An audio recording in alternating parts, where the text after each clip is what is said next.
We'll get started fairly quickly. The second topic covers aircraft rescue and firefighting, or basically an introduction to the unique hazards of responding to an aviation accident or incident, especially for those that don't receive regular aviation-specific training.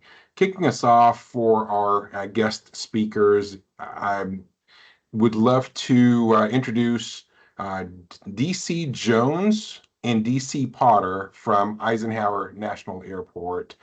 Gentlemen, whoever's speaking, please go ahead and turn your cameras on if you are able, and give us a quick introduction and then jump into your presentation. Okay, I'll kick us off. So I am Deputy Chief Joel Potter from Eisenhower National. Just short snippet, started 19 years ago and came up through the ranks here. And yeah, we've been through a lot over the years, and so just know the intricacies of aircraft rescue firefighting and how different it is in the field. And actually, Deputy Chief Jones and I have done this on a couple occasions with rural departments and volunteer departments. So excited to be here. I will give one caveat. This is about a 2-hour in-person training. So we're going to cram a small amount of it into 30 minutes, but please feel free to reach out to us and we can set up a separate meeting at another time and go through the full thing. And that way it leaves opportunity for questions and any comments as well. So I will let DC Jones introduce himself. All right, my name is Deputy Chief Jones. I've been with Eisenhower National Airport for 25 years. I've been the whole time in aircraft rescue firefighting, as well as police. Right now, I'm over our law enforcement training, our aircraft rescue fire training, and just general operations of the police and fire division. Kick it back to you, Joel, if you want to start the PowerPoint. Yep. Okay. I will share my screen here. And let's see if it works. All right. Can you guys see it? Yeah, we can see it. Is it full screen? It won't let me go into presenter mode. You're good? You can try to put it into full screen. There you go. How's that? There you go. That'll work. Okay. So I will briefly go through this. So just to kick off, this is our command structure on an incident. So in partnership with our mutual aid, I just wanted to show you guys, because I know we all have mutual aid agreements. And so this is what ours will look like. So airport command will be our shift captain. And then if you see in parentheses, 900 is our chief. Once he arrives, he will take over airport command. And then below that, everything kind of folds out. So our crews will be responsible for aircraft fire suppression. We will depend on EMS for the medical branch. We will cover any of the needs on the airport. So that's the airport branch.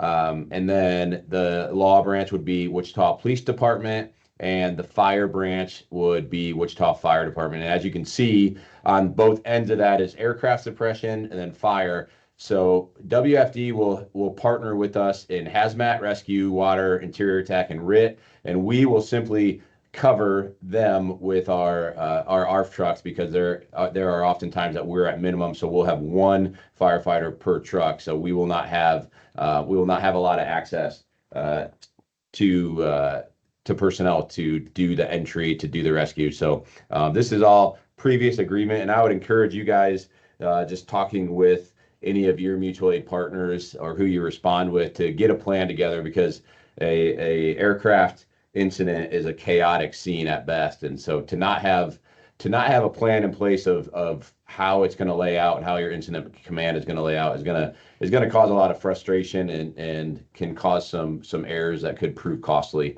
in the end. So like I said, we're going to breeze through this. So please email any questions that you may have, and we can set up a time later. So Jason, anything to add on that?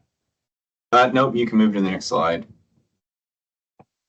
So when we started thinking about what rural fire departments might need to know about aircraft or aviation disasters, we first thought of our ballistic parachute systems that are commonly found in the Cirrus aircraft. Cessna previously made some aircraft with ballistic parachute or ballistic recovery systems.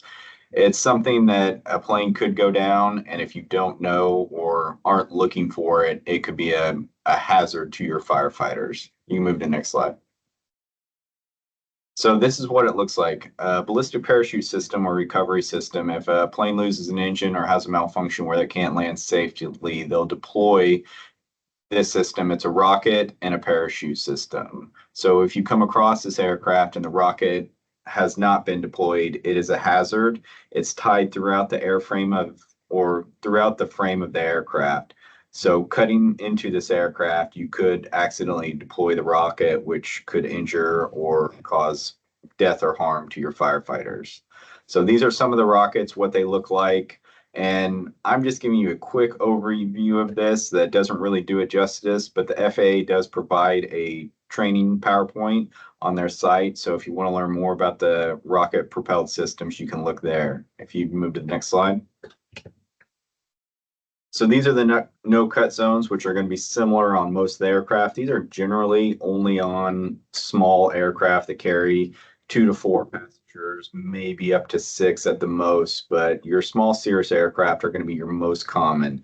But if the rocket system hasn't been deployed, if you start to cut into the aircraft, it is potential that you could pull this or discharge the rocket. It's not really marked on most aircraft. You can see the lines going on the frame if you're looking, but if you don't know about the rocket systems, you may not know what to look for. So just be aware that this is on common general aviation aircraft. You move the next system. So if you come across it, you notice it, you find it. If you're going to try to disarm it, do not use anything on the screen, bolt cutters, pliers, just your normal electrical cutters. That can pull the cord and actually deploy the rocket. So these are things not to use. It requires a specific cable cutter. And honestly, even with that, we are not even comfortable with doing that. We will call out a mechanic or a maintenance personnel to try to do that. You move to the next slide, Joel. So again, that was a quick overview of the ballistic recovery or parachute systems. If you want to, you should look that up on the FAA website. They have a great PowerPoint training program on them. I'm going to go over a quick Alert 3 or an aircraft crash that happened on our airport in 2014. It's not your typical one. It didn't come in on landing, crash on the runway, or crash on the inside of the airport. This one was taken off. It lost its left engine and then did not recover well and crashed into our flight safety building, which had more than 100 occupants in the system, and it had several, 6 or 7 simulators, which all caught fire, and there was 4 fatalities and 5 injuries. One of the fatalities was the pilot, and then 3 fatalities were in the simulator. This is a small Beechcraft B200, so it's not a very big plane. It doesn't carry a whole lot of Jet A, but you can see even with a small aircraft, the type of fire that it can provide. You want to move to the next slide and play the video? Yeah. So if you look on the top of the screen, you'll be able to see the aircraft coming in, and it'll be a better picture when it does hit the building.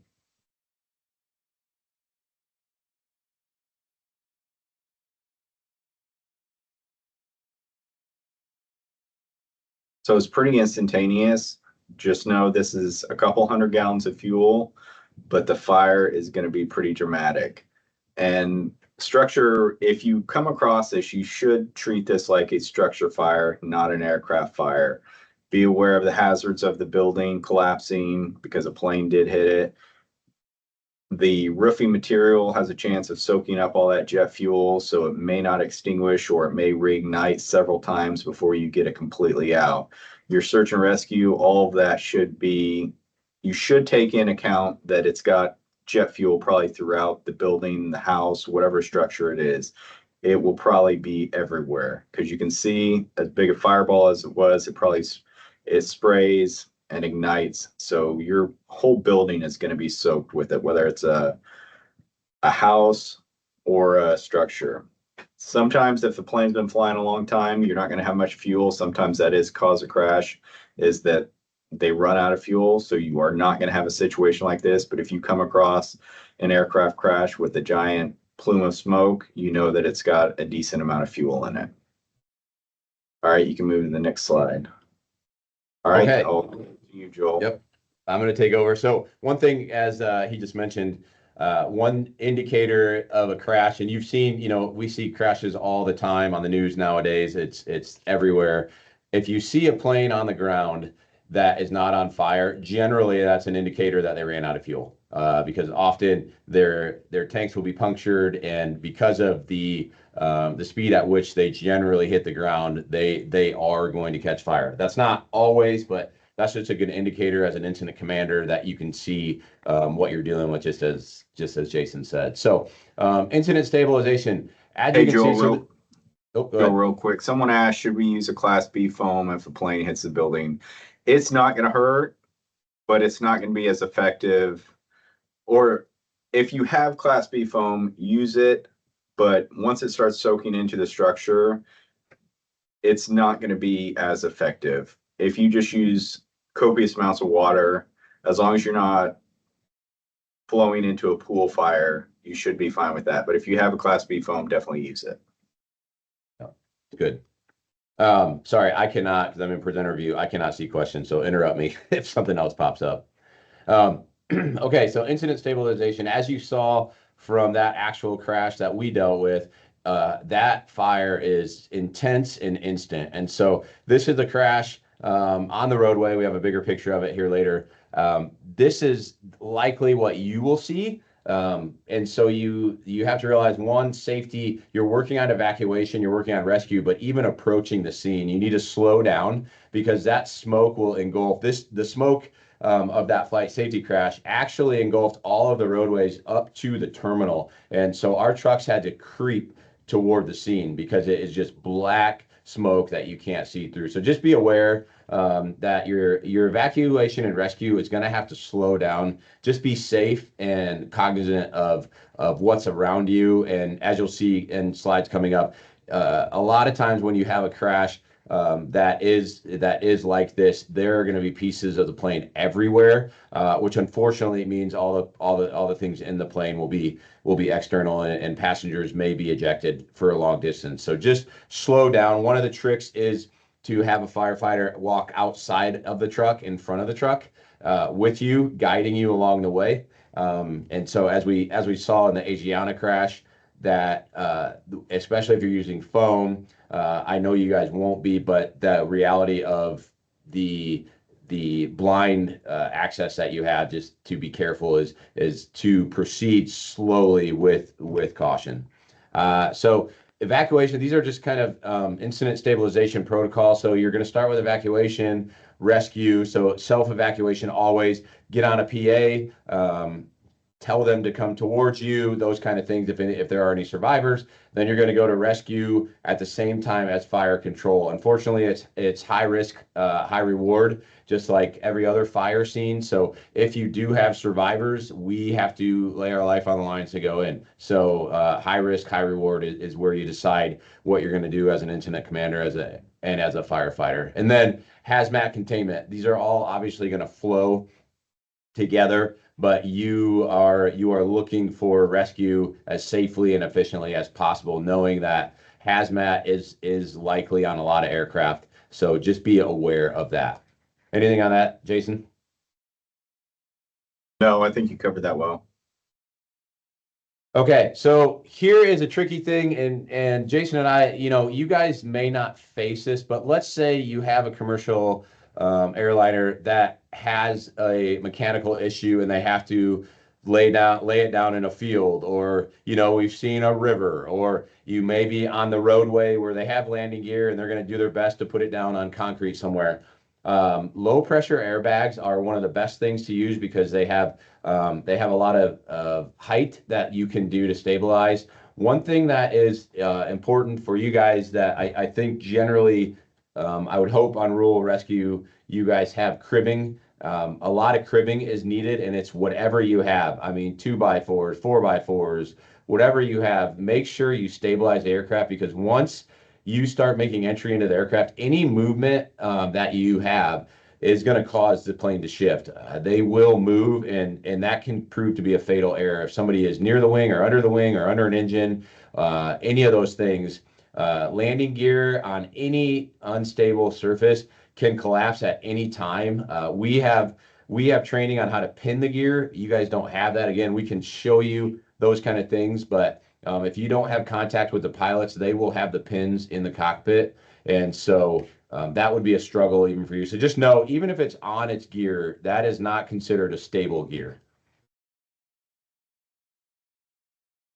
All right, here is another actual crash. Again, we're just showing you these things of how enormous the fireball is, how quickly it erupts, and how limited your visibility is. So this is just a picture. There's no video of this, but this was in 2003. Interestingly enough, 3 years later, they had another DC-10, almost the exact scenario. Same picture. It looks almost exactly the same. So just know any jet fire, any jet fuel fire, avgas fire, which you probably know, avgas is way more volatile than jet fuel. So any aircraft you have with a reciprocal engine that's not a turboprop, avgas is way more volatile, and the flash point of it is so low. On a summer day, if you're on concrete, you're generally at the flash point of avgas. So be very careful. If you do have a crash that hasn't started a fire yet, the flash point is so low that it's a volatile situation. So make sure you're washing it down and keeping everyone out of that area.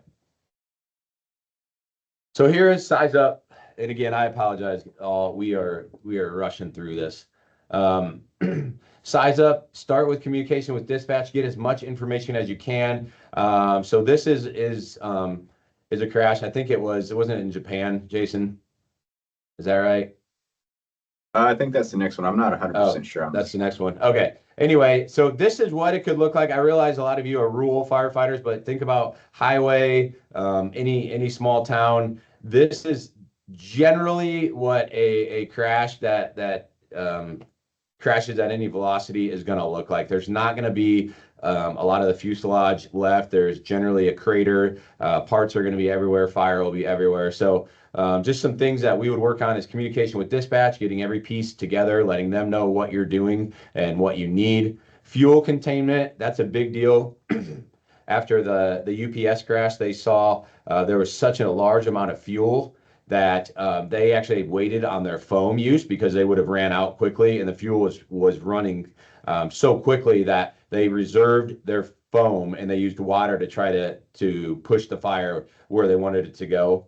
That's one thing that you guys could do because you don't have foam necessarily readily available. You can use water as a exposure protection technique that you are pushing the fire away from exposures or away from your rescue path. And that's something we would use as well.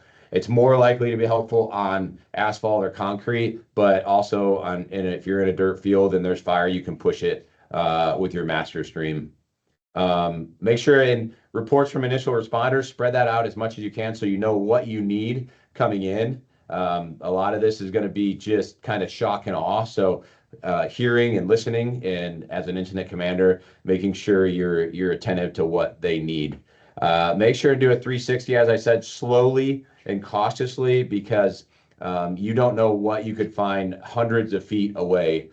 So make sure and do a 360 of the emergency scene. And then one thing I don't think I put in here, one of the FAA requirements for us and that they would ask of you is scene management. They need to be able to access the scene with as much clarity as they can, and they want to see what happened. And so do your best. I know this is going to sound crazy in a rescue opportunity, but do your best to, one, take a snapshot in your mind of what the scene looked like if you have to disrupt it, but also in rescue operations, try to preserve the scene as much as you can so that they can figure out through their investigation exactly what went down. And then, of course, develop an incident action plan. I know that's like, yeah, duh, Joel. But really, I think that's why I started out with our incident command structure, because it is really important that when this happens, it's going to be a bad day, and it's likely not ever going to happen to you. But when it does, you want to at least have the conversation started. Anything on that, Jason? I have nothing to add. Okay. So this is just a picture of a high impact crash. So high impact versus low impact just means high impact is total destruction. Low impact, you will have the fuselage in contact. A lot of times it may break into a piece or two, but this is generally what you're looking at for a high impact crash situation. And so again, being cautious as you're approaching the scene, because this is what you're going to come upon. You're most likely going to see that type of scene with a commercial aircraft or a private jet. Your turboprops, your single engine aircraft, your high impact crashes aren't going to be as catastrophic. You're going to have, the plane may break apart, but it's not going to be completely unrecognizable. But on your commercial airplanes, your private jets, if they're crashing in your area and it's a high impact crash, it's going to be more devastation. Yeah, that's good. So just initial rescue operational actions. We covered a lot of this, but clear the impact area of ambulatory, injured, and non-injured. If you have any, use your PA to call people to go to direct people to a safe upwind area. Use the area that has a good surface or access. For us, runway, taxiway, road. For you guys, it's roadways or driveways, whatever you're facing. Just try to find a good surface for people. Place covers or tarps on the ground for survivors to sit or lay on. I know a lot of times rescues have blankets or things like that. And do not place them on wet grass, dirt, or bare ground areas. We all get it, right? You're probably likely going to have to do that, but do your best to try to set yourself up for success. Because you don't want, depending on the time of year, you don't want hypothermia. You don't want to put somebody that's ambulatory in a situation that can cause it to get worse. All right, excuse me.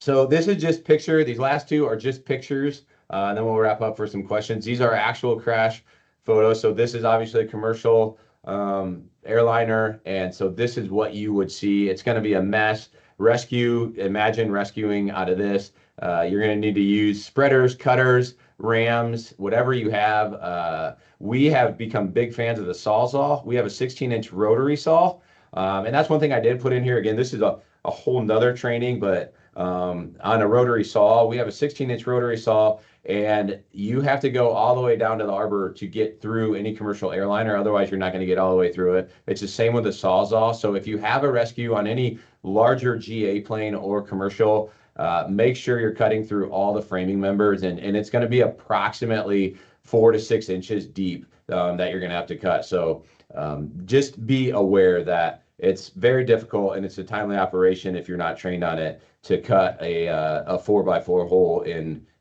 for a rescue operation. And then lastly, this is the inside of a cargo plane. So if you do have a cargo plane go down and you have to get inside of it, and if there is fire in the cargo portion of the aircraft, that's what you're dealing with.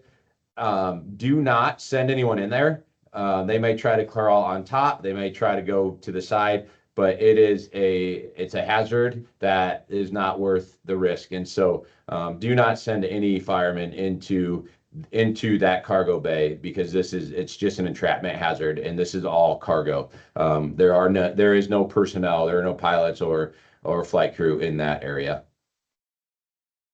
And then finally, this is just a basic. So this is a 5.7, but all larger aircraft, they're gonna have fuel tanks in the wings, in the center of the fuselage, or it may be in the tail as well of the larger aircraft. So just for your purposes, if you do deal with any commercial jet or larger GA jet, this is where the fuel is in the wings, or in the center of the fuselage, or possibly in the tail. So that is literally the crash course.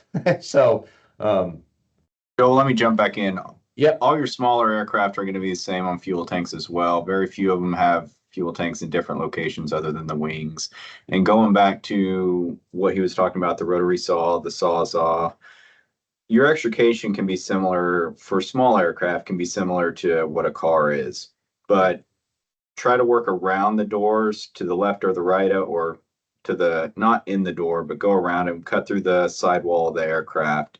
Your spreaders, your cutters are going to be a lot slower. They're not going to be as manageable on aircraft. You really want to focus on using a saw. Just make sure you have a line available to protect you, and always be on air, because you don't know if you're going to cut through a fuel line, cut through an oxygen line, or what you're going to cut through. You could be going through carbon fiber material.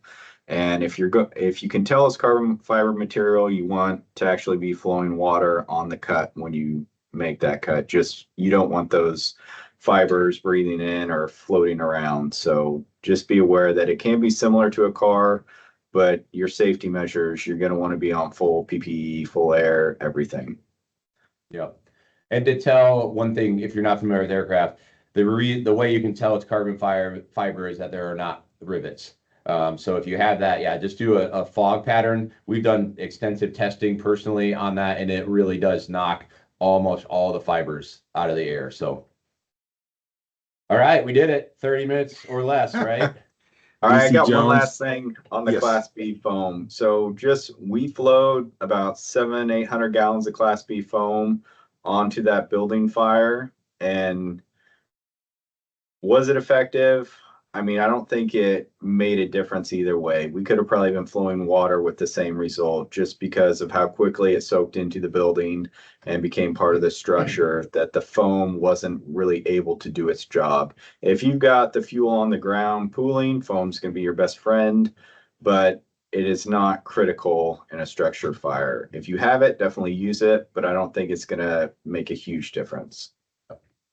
Good. Thank you, gents. Appreciate you doing this. I know that you have a little bit of issues you're dealing with at Eisenhower. So thank you for carving out some time to give this information. They mentioned that it's normally a longer presentation. They truncated it so they can give it to you. If you guys have any questions, please feel free to reach out to them or reach out to us and we'll put you in touch. Also, keep in mind that I love doing these presentations on site.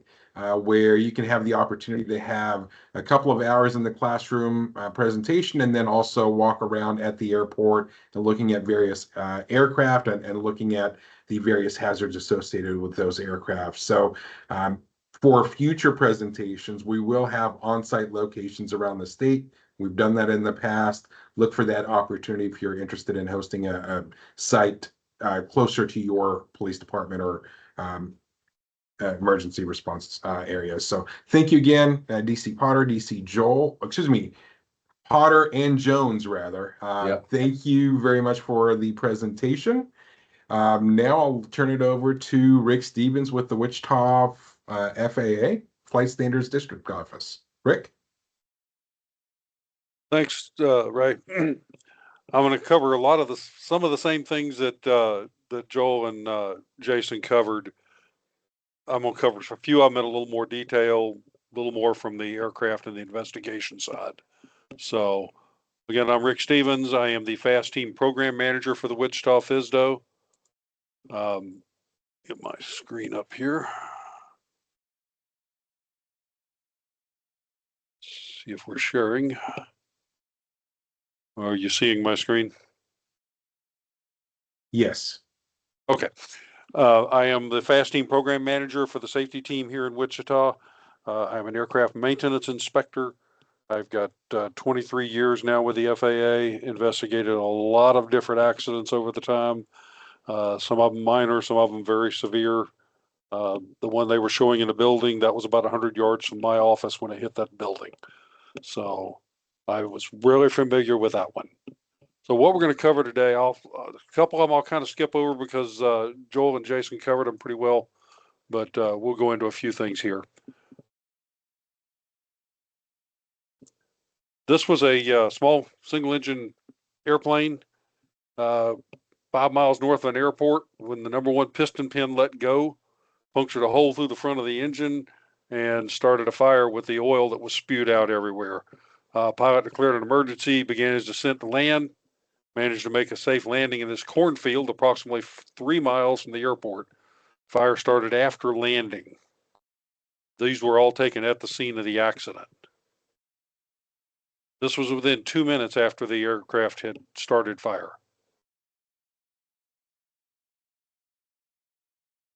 Four minutes after, you can see it's completely engulfed. And if you look at the right wing, approximately 3 feet out, that nice big hole out there, that's the oxygen tank. The heat from the fire melted the tank's overpressure valve, caused a nice blowtorch effect, which broke the wing off. Illinois Air Guard crash rescue crews arrived at the scene within 7 minutes. And this time the right wing had already melted off the aircraft. The aircraft was a total loss. Been extinguished. And as they were talking, it right back up. Here it goes again. This time they came in hand fighting it. So you can see that, you can see where it burned. There's what's left. If you look right up there where that circle is, that's where the hole in the engine is. It spewed the oil everywhere to cause all the problems.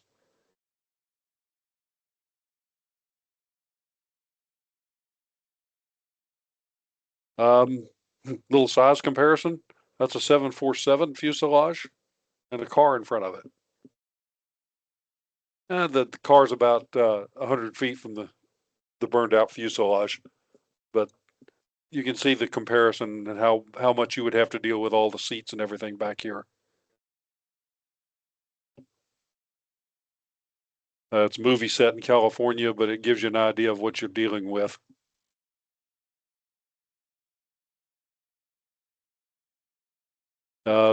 Accident scenario, as you can see, egress of passengers can sometimes be a daunting task. You got that many people trying to get out of it. I don't sing or dance or read your mind, so if you need to participate. If you have a question, go ahead and either get it in the chat, and Karen will be watching. Let me know if there's something there that we need to take care of. And it's better if we do it while we're on the subject. With most first responders, you're dealing with an auto accident, 1 to 4 accidents, basically within the area of roughly a city block. Your national average 1 fatality every 15 minutes. High rate of speed average 60 miles an hour plus.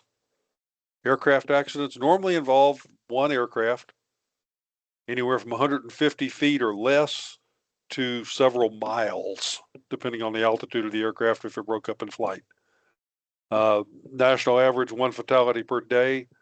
High rate of speed averages 100 miles an hour plus.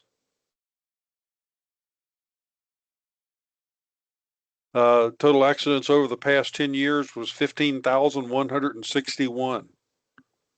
Compared to auto accidents, that's not very many, but it's very traumatic. Average of about 1,500 a year.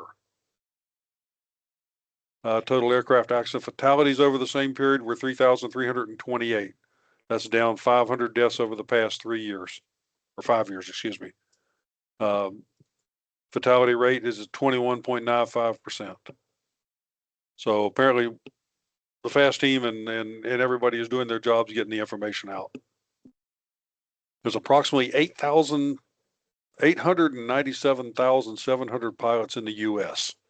Also, there's about 516,000 remote pilots, which are drones.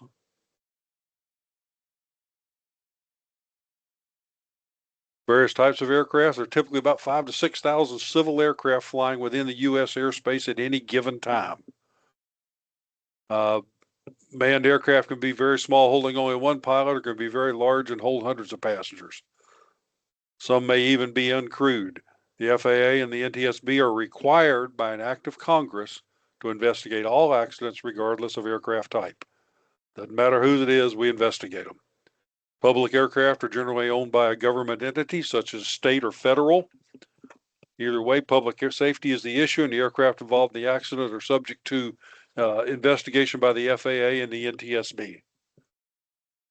Military aircraft are generally in the responsibility of the military. However, public safety may have been involved. They're under ATC, they hit a civilian house, and the FAA and the NTSB must be involved.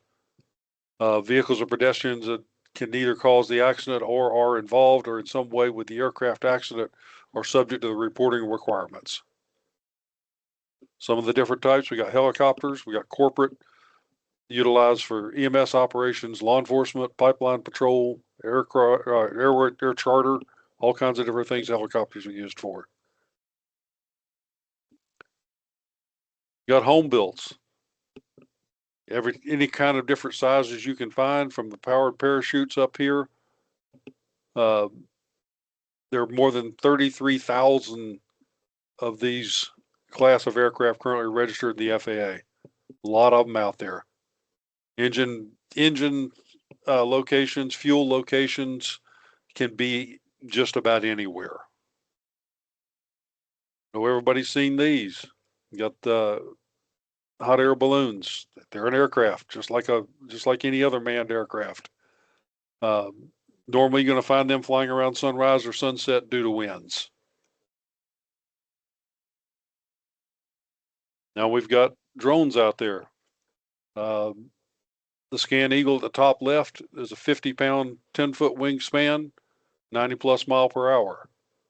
The next one is a Dragon Flyer. That's only about 10 pounds. The Global Hawk is a 130-foot wingspan and 350 miles per hour.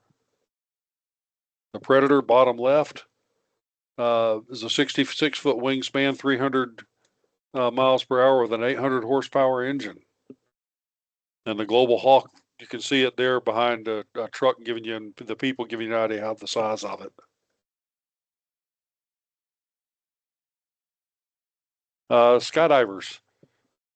They do not hold a certificate or a license issued by the FAA. Protect the scene and equipment as you would with any aircraft accident or car accident. If the jump aircraft was involved, then we need to know that, and that information needs to be gathered. And most of the time, we as the FAA are going to want to look at the parachutes, harnesses, repack, and the other associated information. So hold on to the parachute pack and equipment.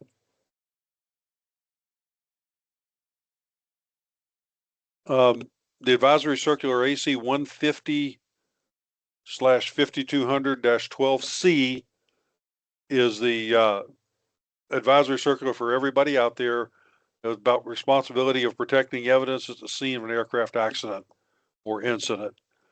We need you to keep it as good, be good policemen and custodians of the information and what's happened with the accident. As Joel and Jason said, we have the responsibility of investigating and figuring out what happened. So document everything you can. If you have the people, have somebody working a camera. It's essential that the wreckage be protected during rescue operations. This is not to imply that during the firefighter operations, wreckage may not be disturbed. It should just be kept to a minimum. Again, document, document, document.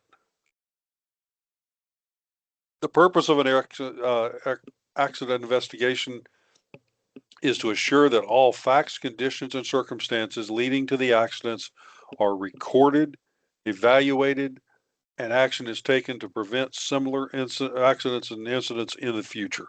That's what we're after.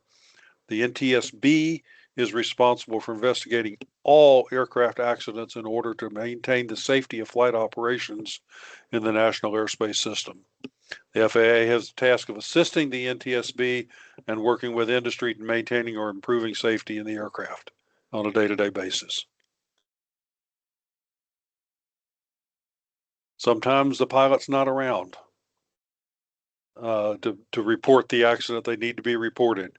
We're going to drop that back onto the first responders to report it. There is the number for the FAA Regional Operations Center for the Central Region.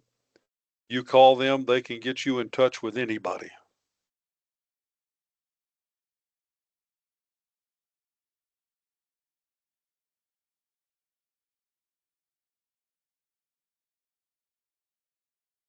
The accident is the aircraft sustains damage or structural failure which adversely affects the structural strength, performance, or flight characteristics of the aircraft and would normally require major repair or replacement of the affected component.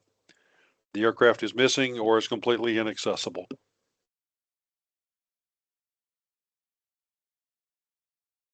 I know everybody that's of any age remembers the Aloha flight. The accident was caused by metal fatigue, exacerbated by crevice corrosion. The airplane lived in Hawaii, and when they're pressurized, it actually expands and contracts the fuselage every time it's done. So every time it takes off and lands, it's basically trying to blow it up. And that caused the crack.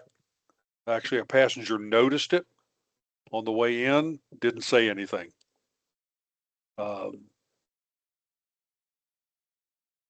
There was one fatality in this. That was a flight attendant who happened to be up and moving around when it let go, and she was sucked out and never found. There were 65 injuries, 8 of them seriously. These passengers are thinking of one thing, and that is get out of there, which can cause even more injuries. You can see all the jagged metal and everything there.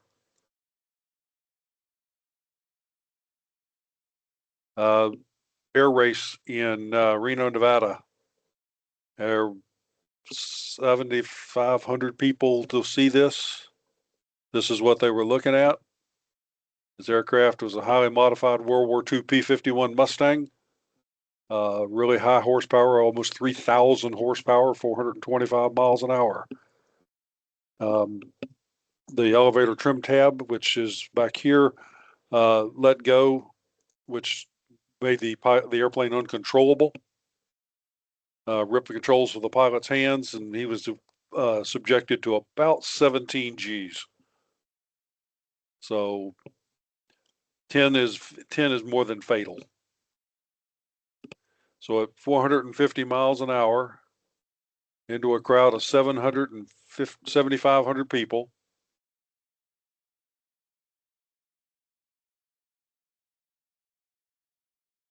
he hit the tarmac and the grandstands containing box seating.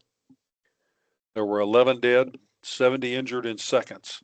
And that's just what the first responders knew about. Several more went to the hospital on their own. 7 people, including the pilot, died at the crash site. 4 died later at the hospital. It was a first responder. You're the ambulance sitting here and watching this. What are you going to do?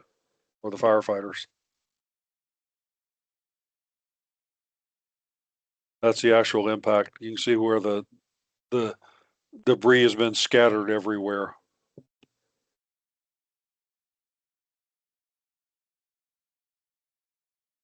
You think this is going to cause pandemonium?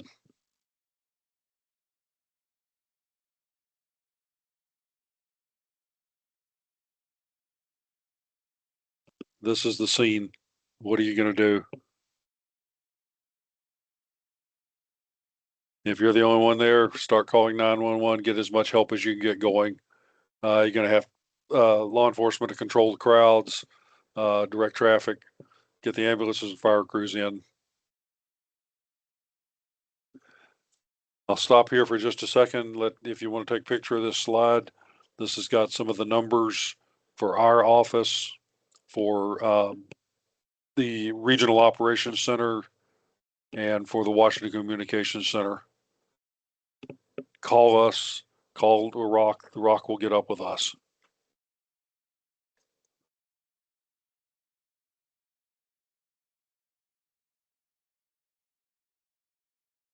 The ROC is open 24 hours a day. Notify them as soon as possible. The ROC will notify the NTSB, or if not, we will. So just get the information out, get it out there as soon as you can.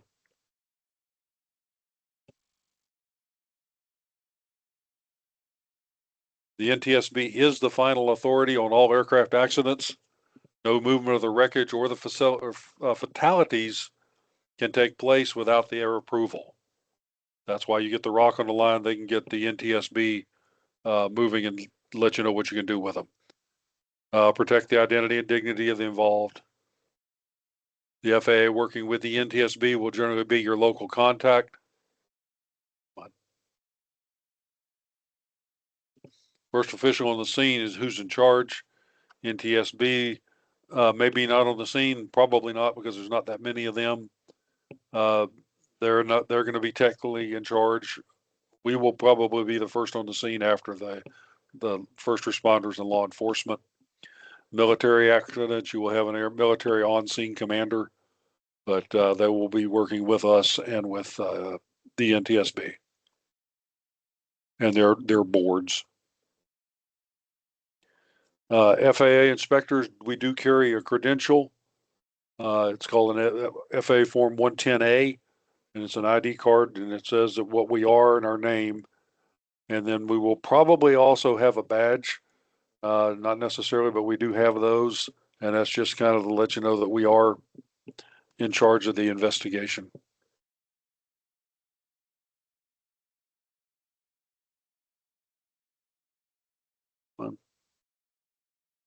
Accident response priorities, protection and safety of the survivors and rescuers. They're just as important, plus the bystanders. Protection of the public. Identification of potential hazardous materials. They are everywhere on an aircraft, not marketed and placarded, but they're there. And security and preservation of the accident site.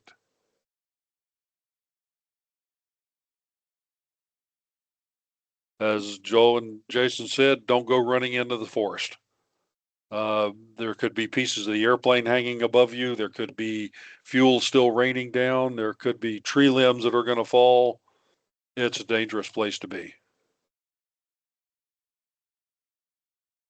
As you can see, you've got part of the aircraft down here, but there's parts of it all the way back up here. The wind's blowing this way. Which way do you want to come in? Walk towards walk opposite the debris path, and try to enter the area upwind. Walk slowly. Pay attention to what you're stepping on. Could be something that's hazardous. Could be a person. Could be a piece of a person. Limit the number of the responders, which limits disturbing the scene. You don't want to just everybody running into the scene. Just like any other crime scene, you want to protect it. Are the occupants still with the wreckage? Do you smell fuel? Jet A and avgas are both very volatile. Call for backup. They can cover as much as 1 to 2 miles without a problem. Just as when responding to any call, fire, auto accident, or whatever, your personal protective equipment or PPE must be in place prior to entering the scene. There's a lot of hazardous things on airplanes.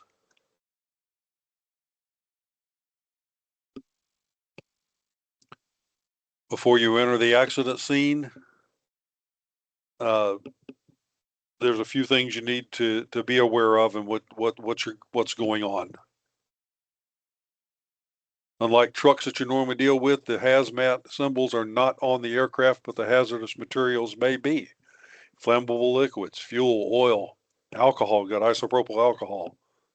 Some of the, if it's carrying freight, you could have any number of things in there.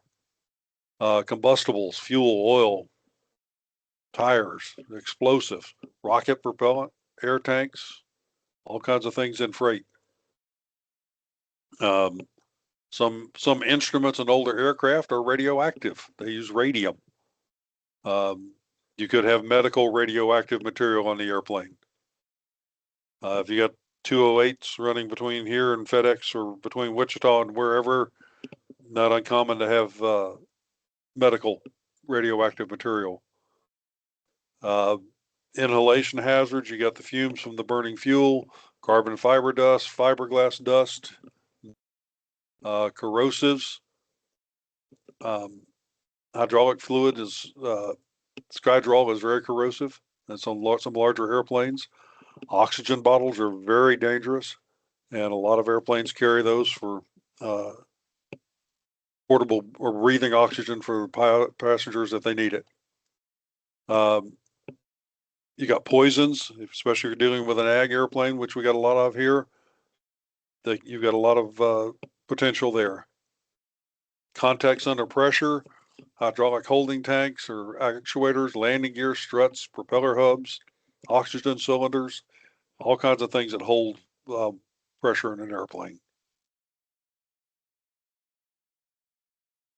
Thought really crosses our minds, but many of the goods we use on a regular basis pose dangers to the aircraft. For example, lithium batteries. Very difficult to extinguish and burn for a long time. Dry ice, aerosol whipped cream are dangerous goods. So they're out there in FedEx and UPS and those guys haul them all the time. And not all packages are labeled.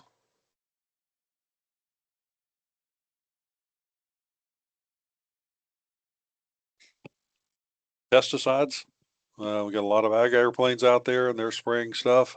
Broad range of chemicals. Remember, if it's going to kill bugs and stuff on plants, it's probably not going to be real healthy for you. Pesticides encountered at accident scenes are likely to be diluted with water. Some may be in granular form. Regardless of the form, emergency response personnel must take precautions, as in any hazardous materials incident, before beginning firefighting or rescue operations. Not only could there be chemical contaminants of the aircraft, pilot, and immediate area, but the area sprayed may also be contaminated. You may have to pass through a treated area to reach the pilot. Even though chemical activity of many pesticides is short term when applied, response personnel may not have this information. Often a pilot who knows a crash is imminent will try to dump the aircraft's entire load, which they can do, leaving an adjacent area of highly concentrated chemical. So that's something to think about. First things first, get in your PPE. Remember, you need heavy leather gloves for the aircraft because of the jagged metal. It's very thin and very sharp.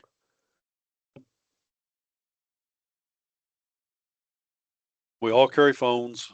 Photos over saving a life, never. But if enough hands are on the scene before things are really heated up, removing survivors and fatalities, any photo evidence you or a designated any other capture is helpful for us to see what was going on. Maybe put who was in what position. Be sure to let somebody on scene, or at least the law enforcement, know that you've got pictures and be able to get them to us.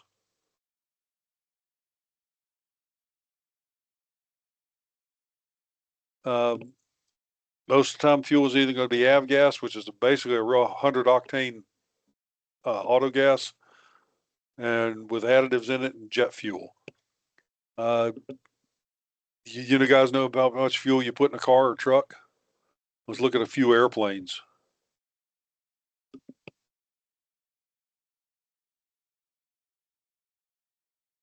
I see a question there.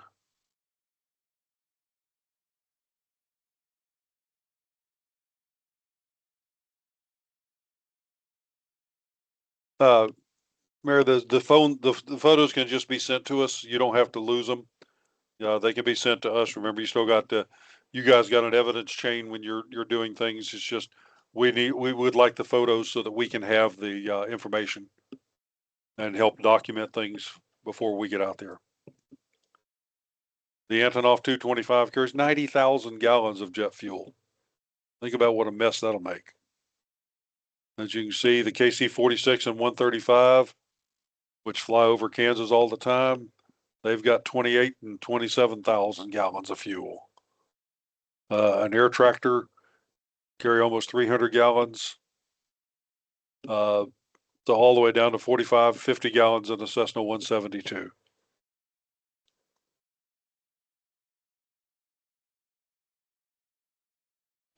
Oil, aircraft, general aviation, piston engine airplanes, several quarts to gallons in an engine. Large transport airplanes like the airliners can hold up to 30 gallons of oil in each engine. Doc, the B-29 that flies out of Wichita, has one 90-gallon oil tank for each engine and a spare tank that holds 95 gallons. That's a lot of oil, and oil burns really good and long.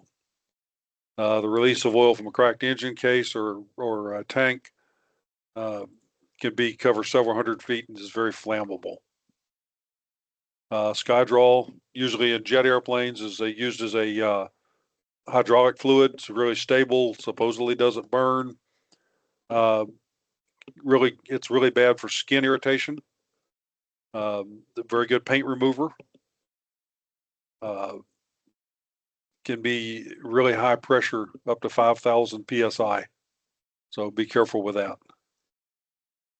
You've got batteries with electrolyte. We got lead acid batteries, nickel cadmium batteries, and then lithium ion.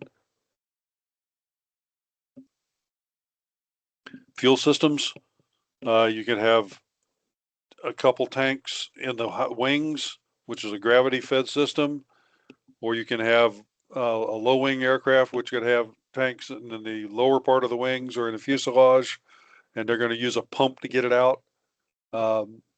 So you got fuel everywhere in an airplane. Be careful of it. No telling where it's going to be coming out. If you got a fuel, if you can locate a fuel selector, note position it is in, and if you can turn it off, turn it off.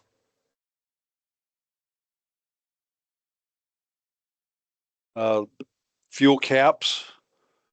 You'll see the fuel caps on the external part of the airplane. You can see 1, 2, 4, just depends on the airplane, how many tanks it's got. Main reason for locating fuel caps is to assist the responder in assessing the possible amount of fuel that may have spilled from the aircraft. Just because it crashes doesn't necessarily mean a fire. A lot of times it will, but not all the time. If fuel cap's missing, be an indication fuel cap came off in flight, and that would cause an airplane to discontinue flight because it runs out of gas. The tanks will be marked. I'll tell you what is in them and how much. As you can see on these pictures, it shows you it's 100 octane, 130 octane low lead, and this will tell you how much there is. They will have a placard around the fuel tank telling us how much fuel is there.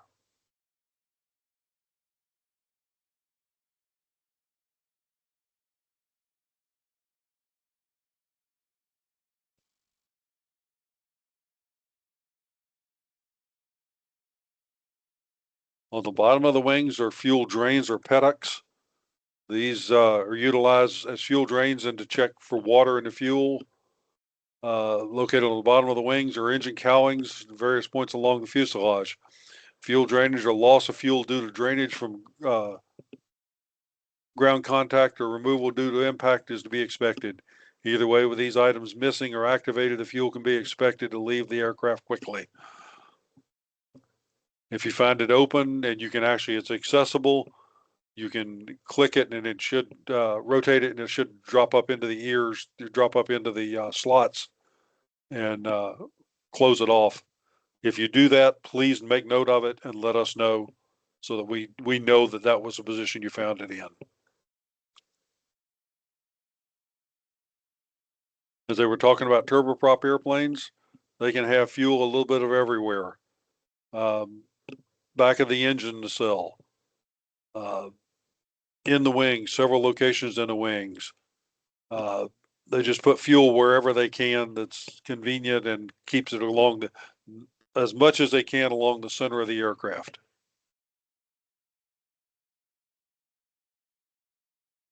This Rockwell Commander aircraft has 22 fuel tanks holding several hundred gallons of fuel. A lot of them in this case are above you in the wings. So really be careful with those and be aware of what you're looking at. Hot air balloons. I'm very familiar with them. I am a hot air balloon pilot, so I understand how these work. But think about propane fires. Each burner canister is a state-of-the-art balloon system, is capable of producing in excess of 18 million BTUs of heat. That's about a 20-foot flame straight up. Temperatures of 1100 degrees Celsius or over 2000 degrees Fahrenheit. 1, 2, 3, there could be as many as 5 or 6 of these tanks. They're aluminum, titanium, or steel. Again, it's a propane tank. So treat it just as such. You find deal with any propane tank. Helicopters, you're going to have tanks anywhere on those. They're normally going to be as close to the center line of the rotor as they can be because of weight and balance and how finicky helicopters can be for that. Some may have external tanks. Some are located behind the passenger compartment, others are located to the side. Some of them could be under the seat. So just be careful with those. Something we have a lot of in Kansas that fly out of here are airplanes that are overweight with fuel tanks. They put extended range fuel tanks inside the aircraft to fly them long distances. They can carry hundreds of gallons, 200 to 300, 400 gallons of av gas or jet fuel inside the airplane. So be aware of that. They do fly out of Wichita quite often.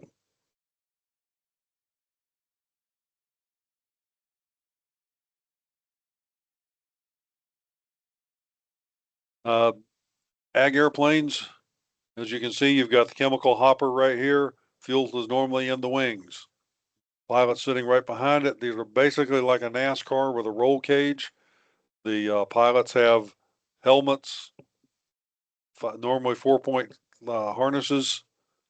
So they're pretty survivable crashes, but just remember what you're dealing with. Not only you're dealing with the fuel and a concentrated chemical hopper, but you've also got what they've sprayed through. He sits right behind the chemical tank. They will a lot of times break into here, but I've seen them just disintegrate too. So no telling what's going to happen.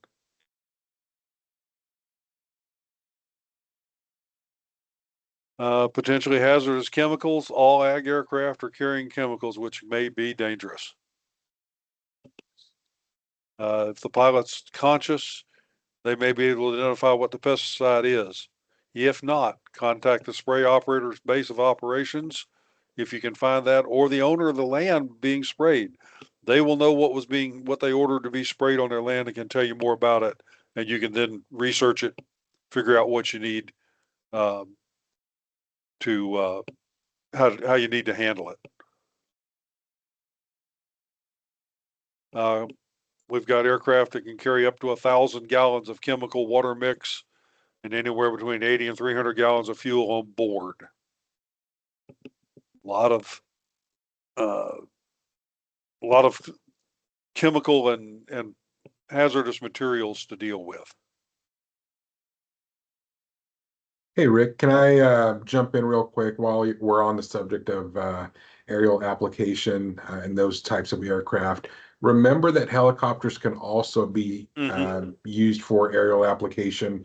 The spray tanks are normally below the helicopter, so also be on the lookout for those. And now, new technology, we're starting to see large drones that are part of that as well. So keep that in mind.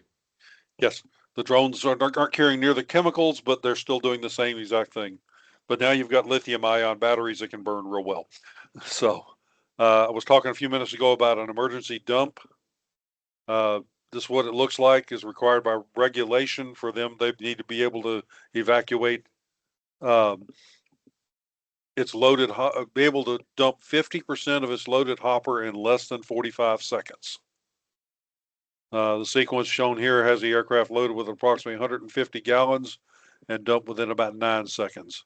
That's about a third of its total capacity. But you can see it'll dump it real quick. So if you are coming up on this, you could have a very concentrated area of pesticides.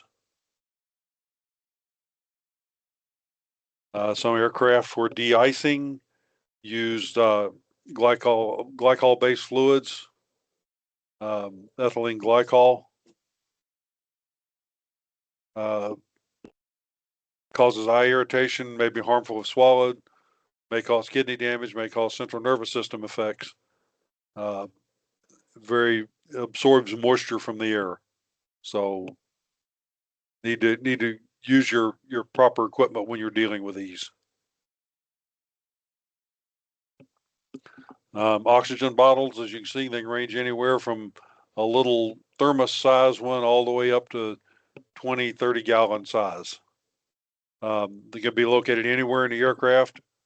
So be careful where they are. If they're on fire, they can burn. It's a very small line that comes out of them, and it can be easily ruptured, broken, and you now have a high pressure blowtorch. Down here we have oxygen generators, reach temperatures in excess of 250 degrees Celsius or about 480 degrees Fahrenheit. This is what you see in most airliners and some general aviation big business jets. They burn very hot, but that's what they generate oxygen when they burn. The Value Jet crash from 1996, outdated components were being shipped back. They weren't properly secured, started a fire. They ignited other ones. They figured it was more than 3,000 degrees Fahrenheit. So they caught fire real quick, burned through the aircraft, killing everybody.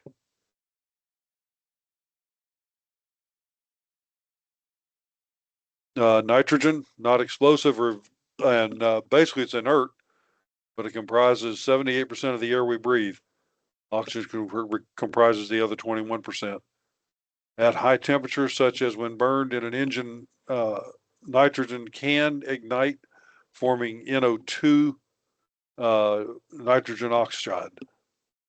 Not really good stuff to be breathing. Propeller hubs contain nitrogen to help control the propellers.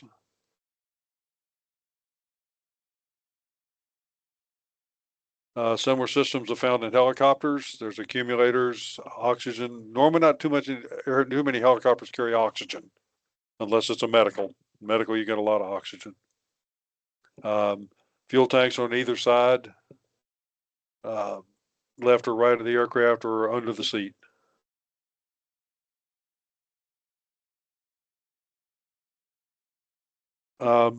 Aircraft have a lot of high pressure hydraulics that are running through the aircraft. Some of it operating up to as high as 5,000 PSI. We have accumulators like this. There's all kinds of actuator here. So these are lines that are could be carrying high pressure hydraulic fluid. So be careful when you're dealing with these. Some aircraft have basically fuel burning heaters that are inside the aircraft. Some in the tail, some in the nose, so that generate heat and pumped into the aircraft. This is a fire suppression or fire extinguisher bottle. Most turboprop and jet aircraft have these. In fact, all of them will have.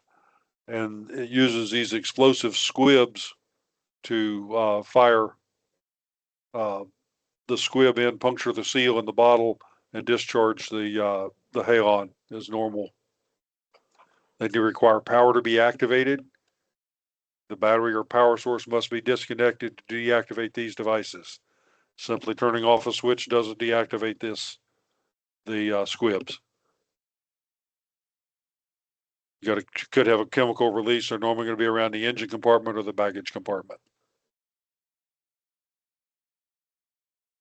Seat belts. There are any number of seat belts. They can have 2, 3, 4, 5-point type seat belts, and they're found on most all aircraft. There's a few of the older ones that don't have them, but just about everything anymore does. They can be lethal. And here's why. You've got airbags in cars. We now have airbag seat belts. As you can see, they inflate right in front of the passenger, hopefully keeping his face out of the glare shield or the seat in front of him.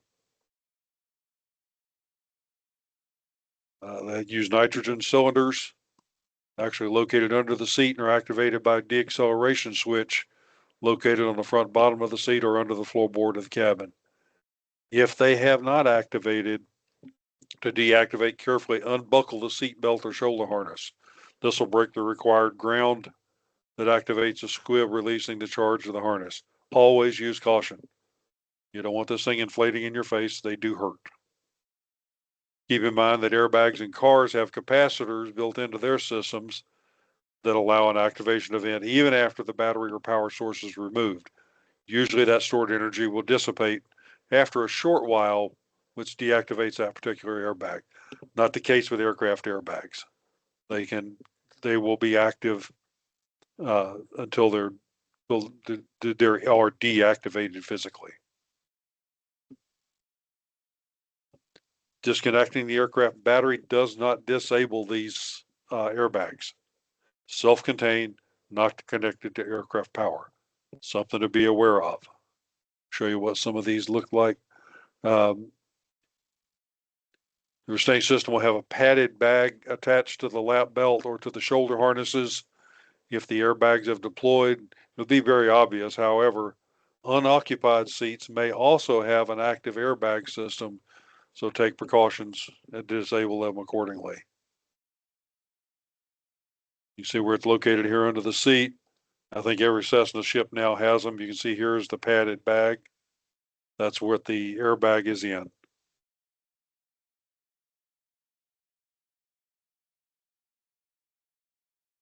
If you can locate this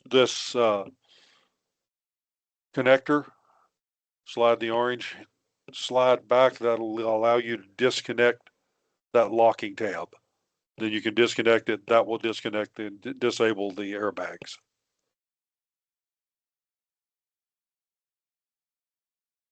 This is what the emergency or electronic module assembly is, what controls the components loading or leading up to the airbag. As with any device, keep personal clear while cutting the cable leading to the EMA device.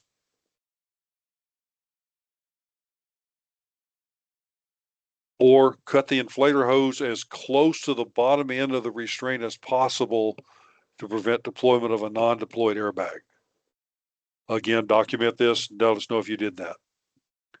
If somehow the system were activated with the hose cut, the gas could be released away from the responder and the occupant, lasting approximately 5 to 10 milliseconds at a pressure between 6,200 and 7,400 psi.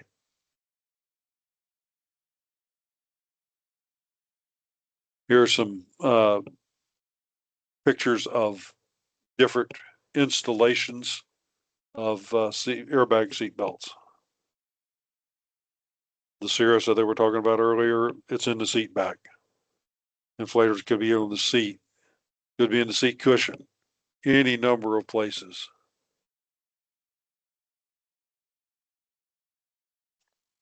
Here's the whole system as it would be out before it's installed. Here's the inflator hose. This is where it attaches to the aircraft, goes up to the buckle. This is the deacceleration and activator switch.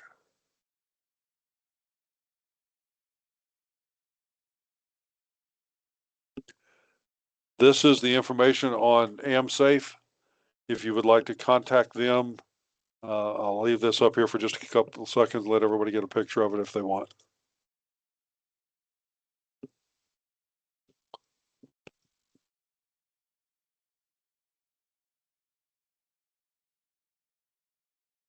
For access to additional information, you can contact AmSafe, select the customer partner site to register, specify your first responder in the notes section of the registration form to expedite access. Good thing to get and put out to your employees or your responders. Good information for them to have and keep.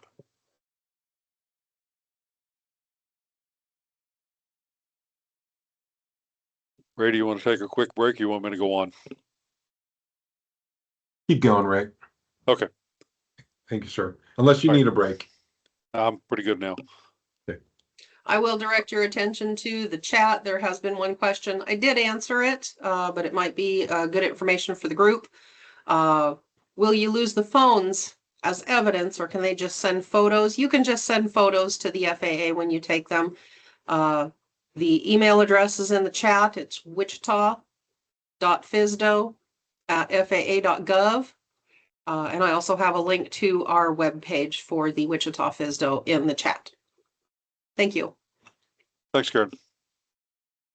Joel and Jason talked about the ballistic parachutes. I'm going to go into them a little bit more in detail. They are out there. There's a lot of them out there. They've been found on aircraft, large and small.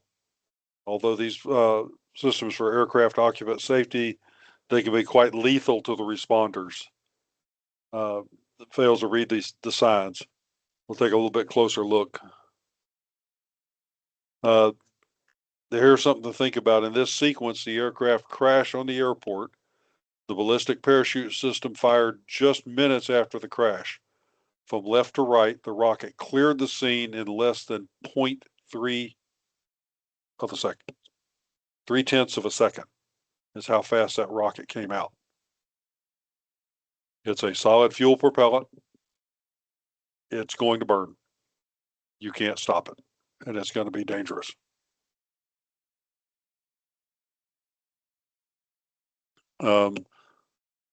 You would think that with this mess, the only thing left to do to remove the occupants, preserve the wreckage, and wait for the NTSB to release the wreckage so the cleanup can begin. After the fire crew secured the burning wreckage, a fireman approached the wreckage to start the removal process of the occupants. As he lifted a piece of the wreckage, the motion was enough to activate the ballistic parachute system. Without warning, the rocket exited its housing, barely missing a fellow firefighter, and shot into a third-story window across the street. Just moving it. It's very, very little movement.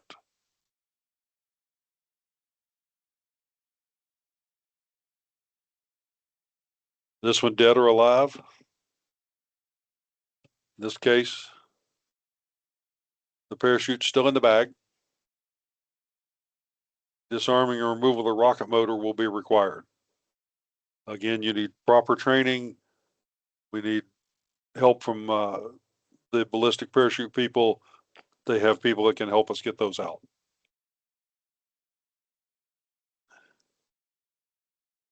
So be careful with those. According to BRS, which was the manufacturer of a lot of the systems, there's over 37,000 of these things out there in service today in more than 200 aircraft types. So it's not just little airplanes, are going up into some business jets too. Cirrus uses them in all of their aircraft.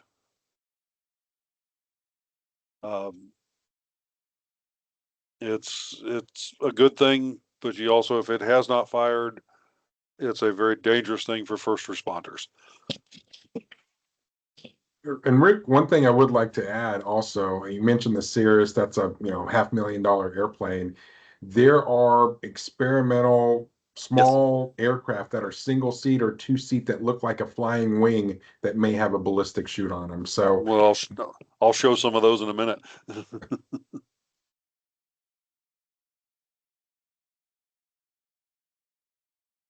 Amount of pull required to stretch the cable is less than 1/4 to 1/2 inch. So how far is it already pulled? And if you move something, what's going to happen? That's how far it pulled to fire the rocket.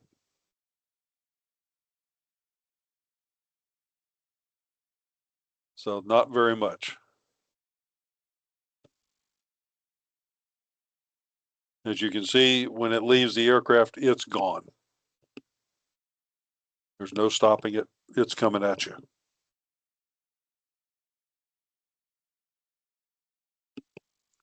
There's an installation you can see here where the bare bag in a Cirrus sets. This label will be mounted somewhere around this access hole in the aircraft, letting you know it's there. So be careful of it.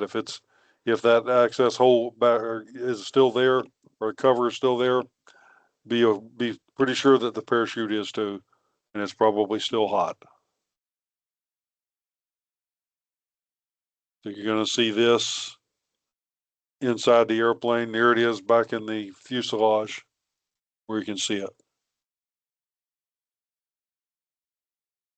As they showed, it's got cables that extend up through the fuselage. They're just under the skin. If you look real close, you can see them, but most of them are ferreted in pretty well.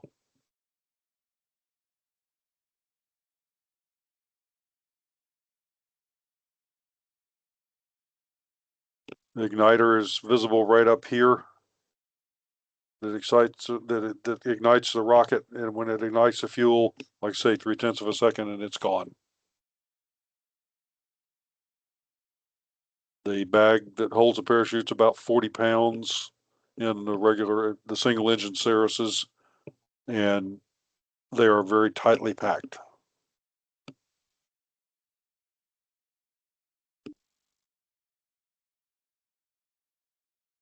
Here's some of the handles you'll likely see. Again, as I said, cutting the cable is the only way to do it with specific cable cutters. That's not a good thing to do with anything else other than the specific cable cutters. And then with direction from Cirrus and the BRS people.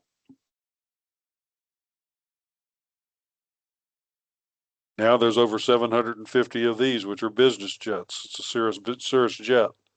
These have ballistic chutes in them. In this case, it's up here in the nose.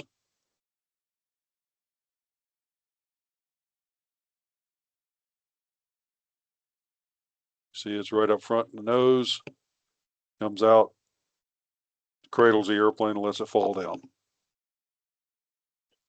So they're everywhere out there.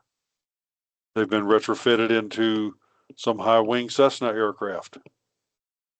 You can see it in the back end. Back here is just a box sitting back here.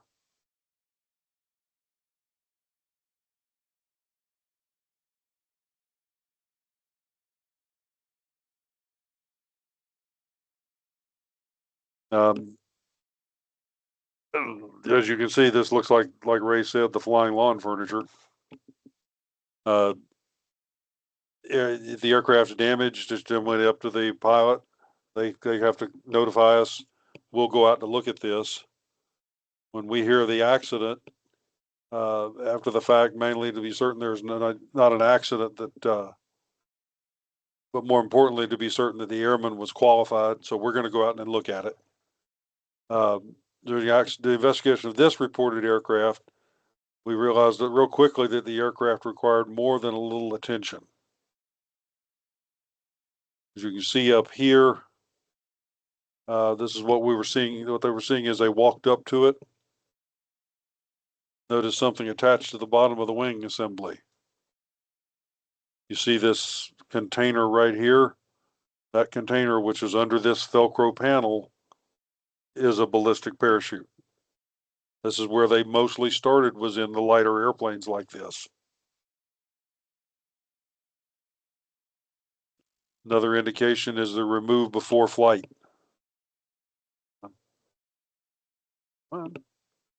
You'll see a remove before flight flag if it's not been pulled.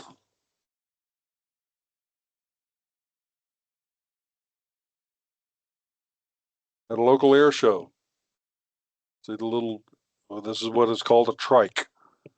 It's basically a paraglider with a seat for the passenger. He operates it just like a paraglider. This was sitting at an air show with the ballistic parachute rocket pointed right at the crowd. The handle is unsecured. Do not try to secure that handle yourself. Get the pilot, make him secure it. Because he knows where and how. Again, 1/4 to a 1/2 inch pull on that cable, you got a rocket firing. Should have a safety pin like this.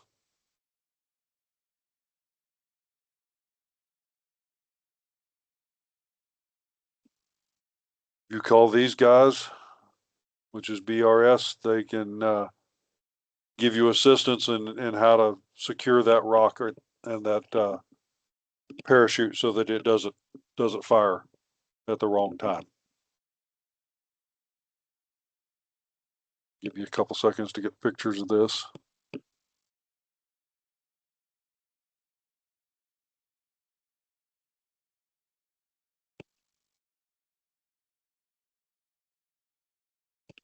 They have an air safety hotline.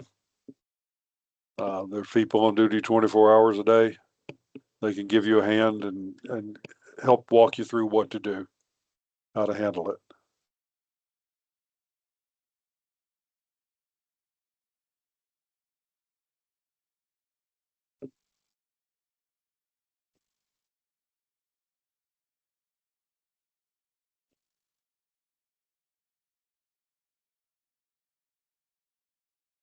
Health hazards around our aircraft wreckage.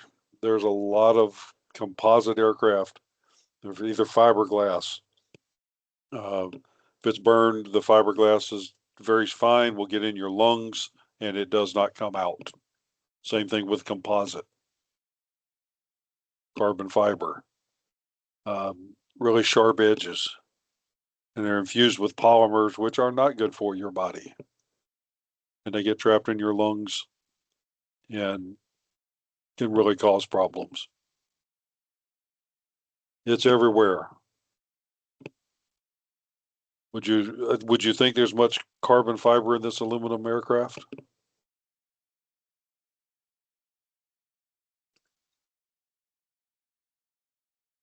Access panels, nose cones, gear doors, engine nacelles, control surfaces can be. Composites are everywhere on aircraft anymore because of the weight.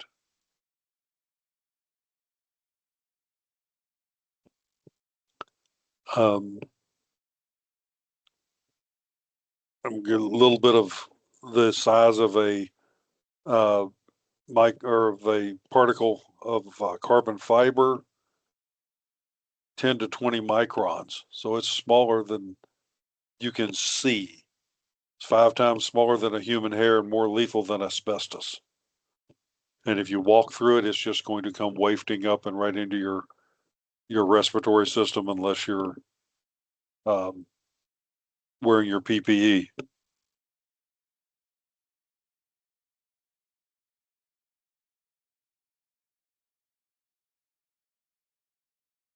Got this burning in the street that you're going to. You have your protective gears, especially the firefighters. But what about the officers coming in on the scene, EMS, bystanders, citizens that are affected by this? It's probably carbon fiber or fiberglass in here. It's burning. It's not going to be good. It's going to get in everything. Really quick way of controlling it once you've got the fire down. You need a fixant on it of some kind. Floor wax pledge diluted with water is a really good fixant. It'll seal it and help keep it where it's not wafting up and powdering up every time you step in it.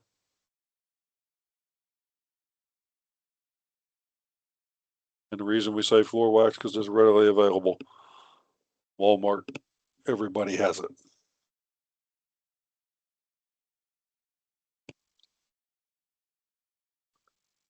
Egress areas. How do you get them out of the aircraft? How are they going to get out of the aircraft? Some airplanes like the little Cessna have 2 doors, one on each side. Normally the ag airplanes have a fold down door on either side. This has only got 1 door on the right side. Suggestion, go to your local airport, talk to the pilots, ask them to see their airplanes, see how to get in them, how to get people out of them. How's the door open? Where's the gas cap on them? Where's the battery? Do they have airbags? Things that you can prepare and be ready for, pre-plan before you actually have to respond.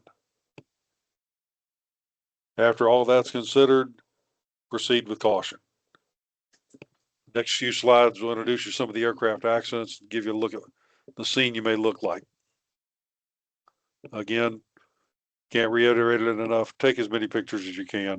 Again, like Karen said, the photos, you can email them to us and we will use them as we need to.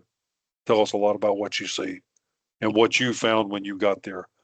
Ground scars, anywhere the airplane hit, skipped, slid, whatever, take pictures of those if you can, because I know people traipsing in and out of the scene are going to maybe destroy some of that. So that can tell us a whole lot about a scene.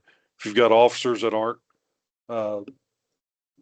aren't involved with the rescue, have them take pictures. They know how to take pictures from an accident, so they can help with that. Extradition may not be easy. Unlike an auto accident, the materials associated with the structure of an aircraft may not be so easy to manipulate. Is it plastic or glass? Safety glass or high impact glass or plastic? How thick is that glass or plastic? Some small jet airplane windows can be up to an inch thick of plexiglass. Not going to shatter. Not going to shatter like you with your tool that you do in a car window. Some airplanes even contain wood. So something to think about. Canopies. All windshields are not the same.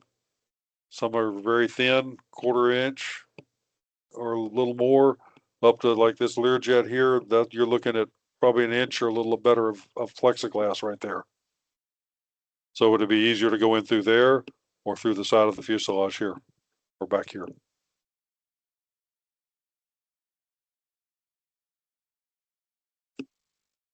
Some of them contain glass and plastic. They'll have a glass ply on top of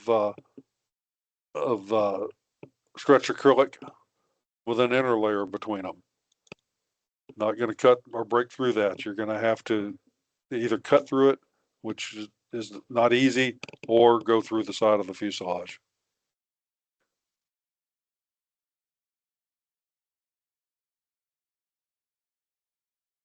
Average speed of a light twin aircraft is around 200 miles an hour, 180 to 200. At the time of this accident, the pilot and his passenger were practicing instrument approaches to a local North Dakota airport at night. At approximately 2,000 feet above the ground, the aircraft was suddenly hit by several mallard ducks.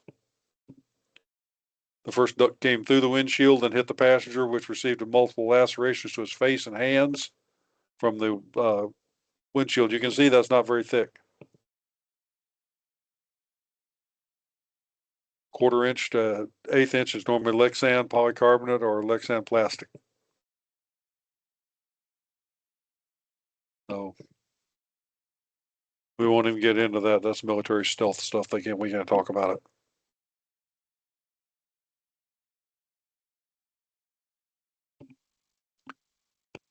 You may come up on this scene, the top left. A student pilot and his instructor were out at night practicing landings at a local airport and forgot about the wires off the end of the runway.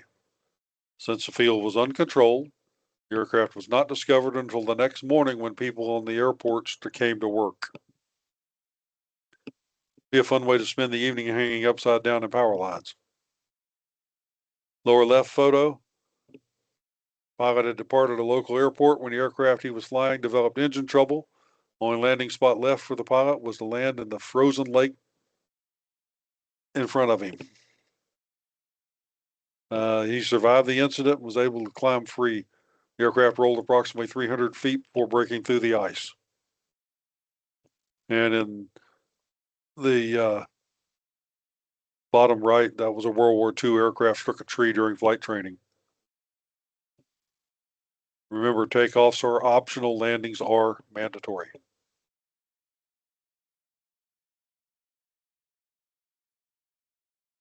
This could happen at any one of the airports with the commuter aircraft. This was between a Beech 1900 and a King Air 90 in Quincy, Illinois in 1996. 14 crew and passengers perished in the flames. There were no survivors.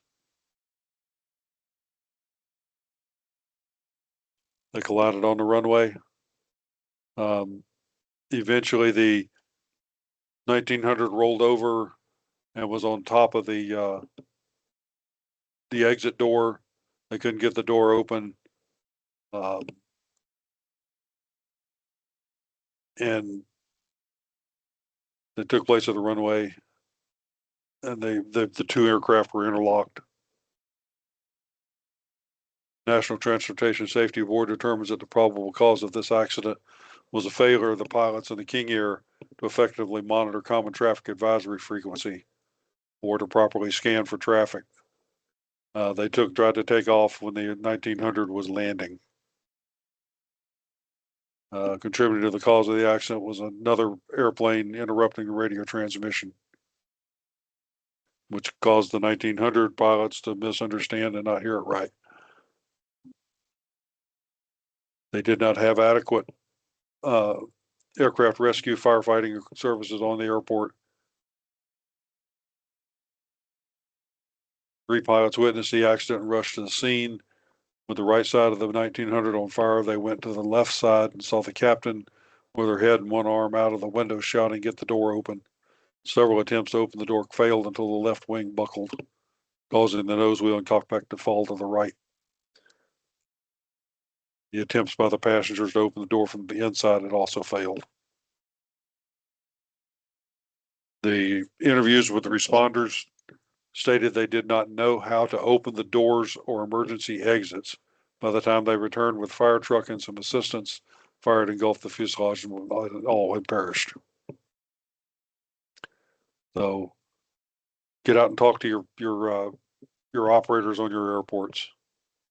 They'll be glad to help you with it, because it could be them you're saving. Some of the doors and how to open them. These are typical Cessna door handles. You either the inside, you've got the handle that you pull back. Outside, you've got this flap tag. If you got this kind, you pull it out and it'll open the door.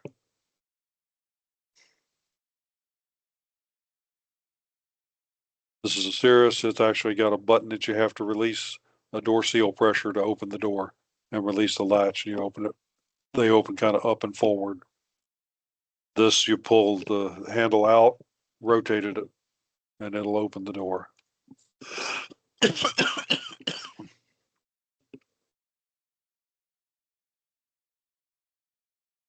This one you push here, which will push this side of the lever out, and then you can pull and open the door.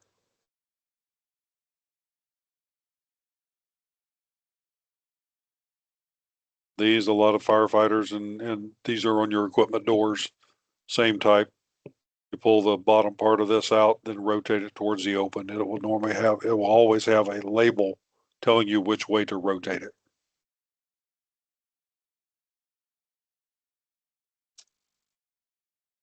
There's any number of ways that doors and canopies can be opened. Some of them slide back, some of them slide forward, some of them slide up.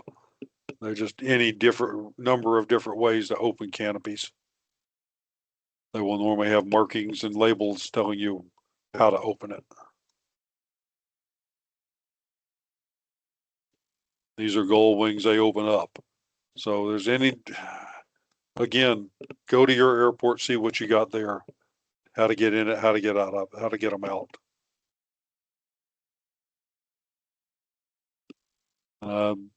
This door will have a latch up top up here, and then a latch on the bottom. You have to rotate the latch and then open it on the bottom. There's the latch on top.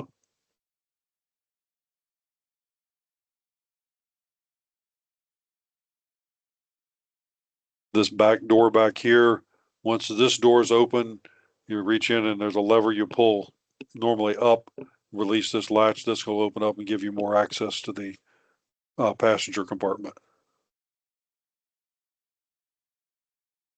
Helicopter doors,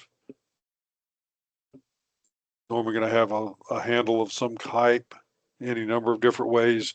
Some of them will be completely removed. Some of them will open and slide back out of the way. So there's any number of ways you'll find doors on helicopters. Again, if you've got a helicopter based at your area, go out and talk to them. This one actually has a crew door There's a couple airplanes that have this. This door opens if you let the pilot in and out.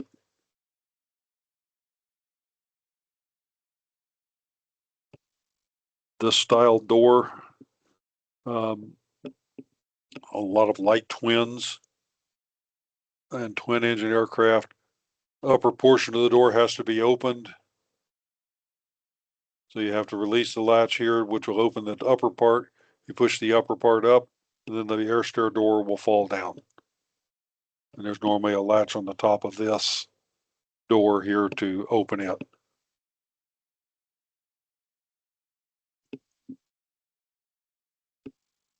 It gets them both open. Some aircraft have a inflatable seal to keep the door tight. If that's inflated, it can cause the door to pop open if you try to force it.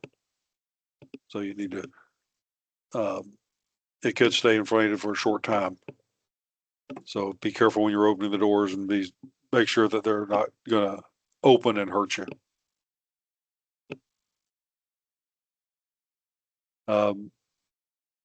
This type of air stair door has got pins that latch it into the fuselage. They are normally either billet aluminum or hard steel going into a steel or hard aluminum frame around the door. So don't try to go in and cut the pins. You're going to cut around it.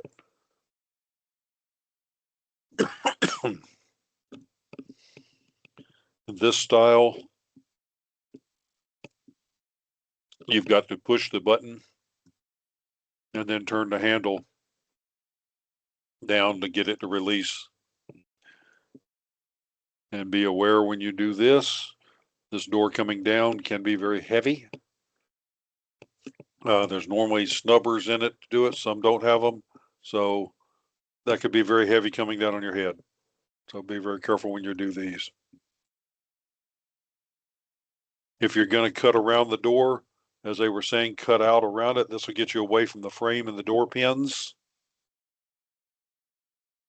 And you're cutting through aluminum as opposed to trying to cut through steel in the door pins.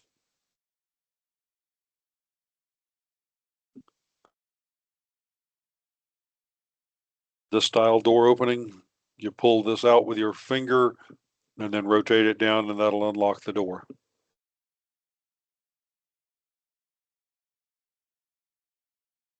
Some of them you'll have to go up. This one you push here, push the button to relieve any pressurization inside the aircraft. Door seals.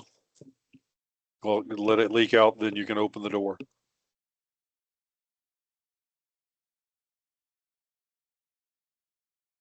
Typical citation door on the older citations.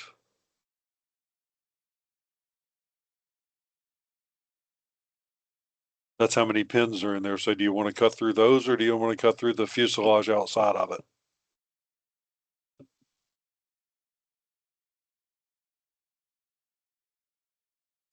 Emergency exits, they can all be open from outside the airplane. There will be a release. It could sometimes be under a plastic bubble, but it's going to normally have instructions, if you can read it, right around here on how to open that door. Remember, it's like a cork from the inside. So it's being pushed outwards by pressure. You'll need to push the door in once you get it released.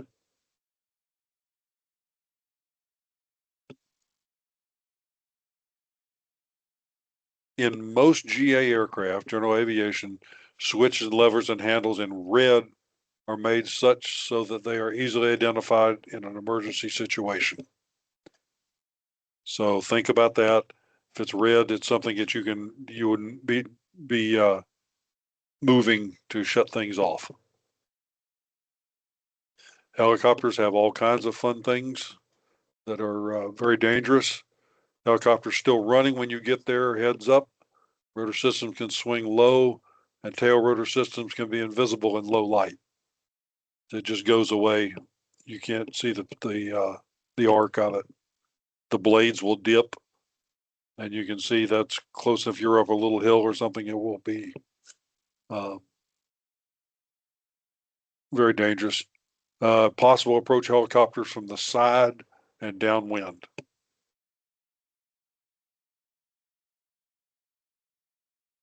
One thing, and you probably are going to mention or may have mentioned, Rick, is on helicopters, the tail rotor and the main rotor are interconnected. So even if it's not Yes. rotating, don't touch it if at all possible. But if you are, know that if you're moving one, you're likely impacting the other. Correct. So just keep an eye on that. Yes.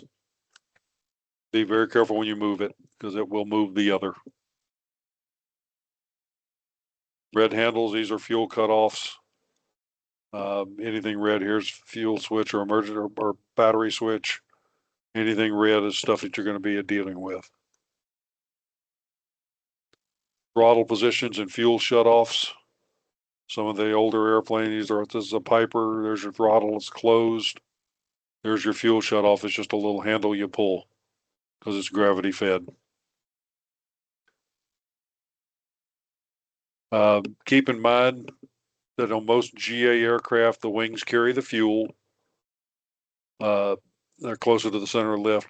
Cutting doorposts or any part of the structure that attaches the wings to the fuselage may sever a fuel supply line or electrical wires or both. So be careful cutting doorposts because you could very well and most likely will cut a fuel line. Any number of fuel shutoff valves. If you do move it, please note where it was when you found it so that we have that information. It's good. It's information that we need to know what condition it was in when the aircraft had its problem. See, this one's got they're labeled as where off is. Some of them are detent where you got to push it or pull it or push a button on and or off.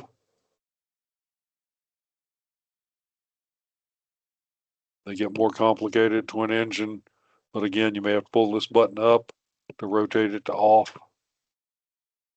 and it'll be marked as to where off is. Left, right, or off, so you go past it. There's all kinds of different ways to shut fuel off.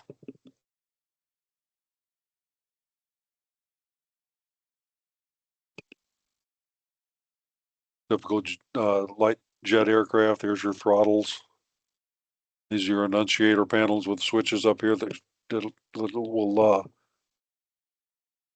change your or will give you warnings, and you can shut off fuel and fire systems. This view, the master power switch is indicated in the lower left side of the panel. These are your power switches for batteries to be able to turn them off. Fuel shutoffs are up here in the glare shield.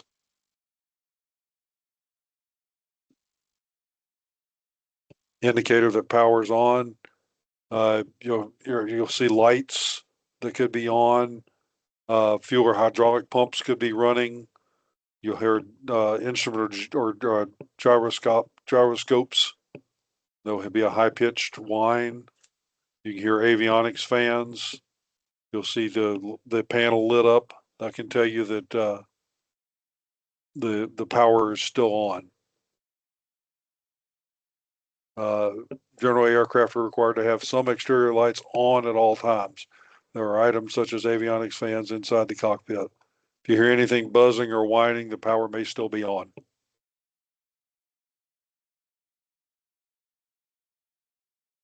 A lot of GA airplanes, this will be your switches. You've got, as it showed in this one, you've got a master and the alternator.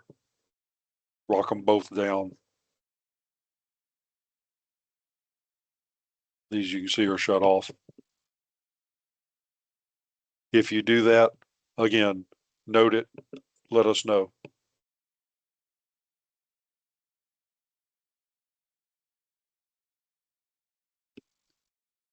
In this case, you can see the alternator is turned off, but the battery is still on. So it just means it's not exciting the alternator, but the battery power is still on.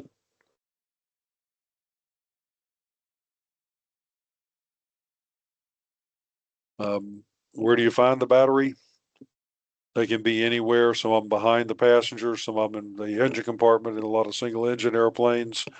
You start getting into jets, they're in the tail of the airplane. King Airs and some of those are in the wing root. There's any number of places they can be. With the larger aircraft, the turboprops and the jets, you get access to the battery. You rotate this handle, and it'll just pull and disconnect the battery from the aircraft. Again, you do it, let us know.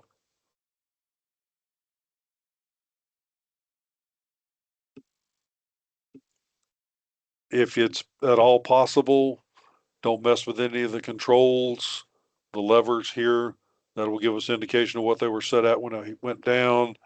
Moving the control wheels, it may be necessary to get a passenger or a fatality out, but just if you do disturb something, remember, photograph what you can and note it before you continue the extraction. Just document. That's the only thing we ask. The cockpit, however large, has more large airplanes they can have obstacles removing the pilot and the crew. You got the control yoke is in the way. They're kind of stuffed up in there. You got trim wheels and consoles here that are in the way. Seat position may be forward. That's it's hard to get them out because they're up against here so their legs can reach the pedals, the rudder pedals and brakes. Center console, you climb over these to get into the seats in a lot of smaller aircraft. They may be connected to oxygen, headsets and microphones, 3, 4, 5-point seatbelt harnesses. Wright's a small general aviation aircraft, a little more spacious. The crew has to kind of move forward or up or away from the door to access the pedals. So in this case, remove your passengers first if there are any. Then you can move the seat back and get the pilot out. You can control yoke, flap handles, oxygen systems, headsets, any number of things that get in the way. Either way, you'll have to disturb the occupant or the cockpit to access the occupants. That's why we ask that you photograph everything and then remove if possible.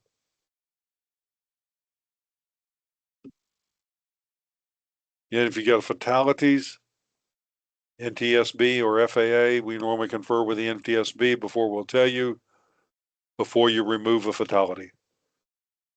You document everything prior to and after removal. Just like any other thing, the location, photo of the body before moving, condition, was it frozen, cyanotic, etc., and the position prior to removal, even if you're outside the aircraft, which they can sometimes be. In the event of a fatality, the FAA utilizes the ToxBot kit to prep and temporarily preserve specific human parts, such as eyes, so they can be transported to the FAA's medical people in Oklahoma City for study. Examination is limited to the pilot and co-pilot, nothing for the passengers. If there is a fatality, we will contact you from the office and get a tox box to wherever the body is being taken for examination. So we will make sure that happens, but we need to know where they're going. The eyes are tested for alcohol content rather than the blood due to the fact that as the human body dies and starts to decay process, it slowly turns to an alcohol base. The eyes are less likely to be tainted, thus a more accurate reading can be taken. If there's any medications on board, collect them and get them transported with the body so that we know what was on board. You may have several ambulances. coming there from different places. They're going to go to different hospitals. Keep track of all accident victims and where they're being taken. Same goes for the fatalities. Let us know where they're going. It's happened that victims have been dispatched so quickly that it took hours or even days for them to locate them for interviews. So just remember, we don't know where they are. You should and keep note of it. Our next accident gives an opportunity to think, what have I done? This is a Cessna 206 aircraft, sixth place in Alaska on floats. There were 5 people on board. While climbing after takeoff, the overloaded plane was unable to clear the roof of a building and ended up in the street below. The pilot, his wife, 1 child, and the nanny survived the impact. 1 child did not survive. Due to the reaction of those first to respond, all 4 survivors were pulled from the wreckage before the fire engulfed the wreckage.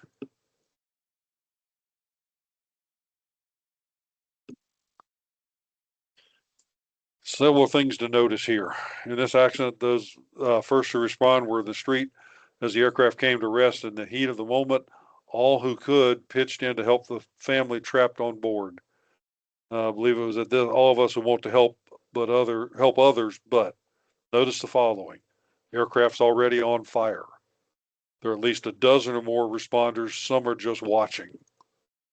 The actions of the responders were to assist in getting the wing off of the door so it could be opened and the survivors removed from the aircraft. Questions you need to ask, or at the very least think about. Who's protecting the public from the scene or from themselves? Do you think anyone understands what's in store if the fuel from that wing spills out onto the fire? It's in the wing above them. Could their actions possibly jeopardize their survival? Many thanks to the National Guardsmen for the actions and for their bravery in getting the survivors out of this situation. They knowingly place themselves in harm's way to save their lives.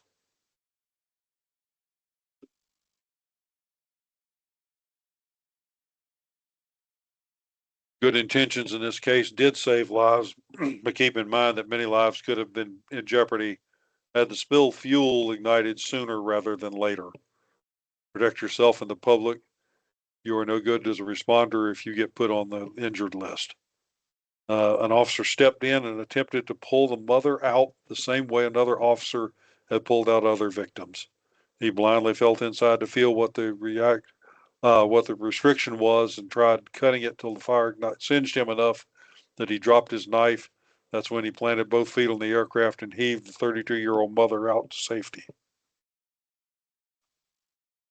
Because about 5 seconds after he got her out, the plane mushroomed into flames and cleared everybody out. As you can see, this one had fuel here and had 3 additional fuel tanks on either side.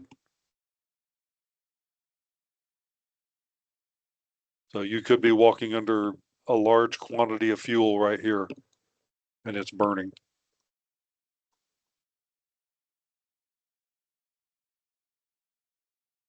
Couple things to note here.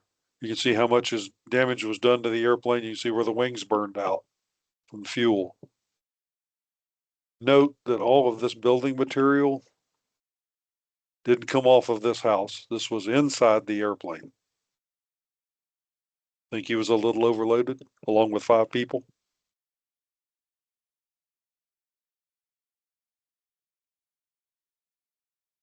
If you can, keep the press back.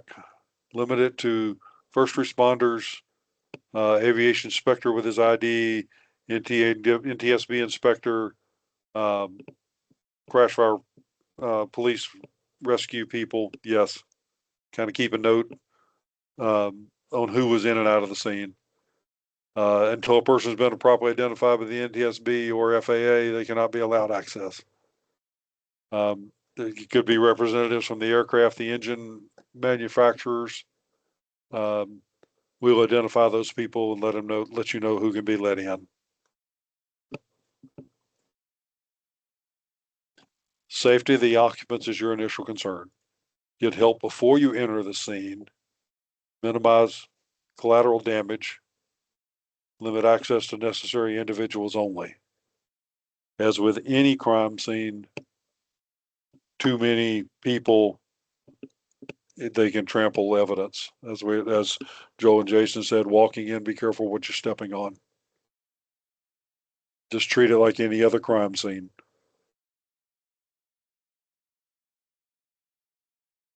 This accident was many years ago, can cover thousands of feet. Fire and smoke billowed from an Emory Worldwide DC-8 cargo plane after the plane crashed into an auto wrecking yard in Rancho Cordova, California in 2000. The plane had just taken off from former Mather Air Force Base near Sacramento, where it crashed into the wrecking yard. 3 people on the plane were injured or killed. And during the subsequent investigation into the accident investigators found an additional 6 fatalities that were believed to be homeless living in the cars that were struck by the accident aircraft. So not only did we have the aircraft scene, we've still got the people on the ground too.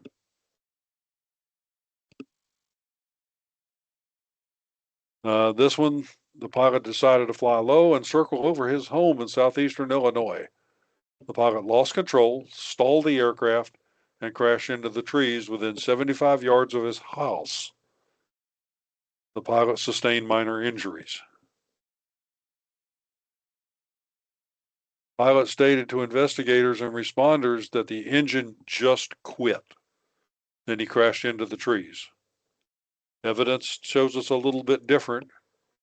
The engine was still operating at the time of the crash, was seen on the trees overhead.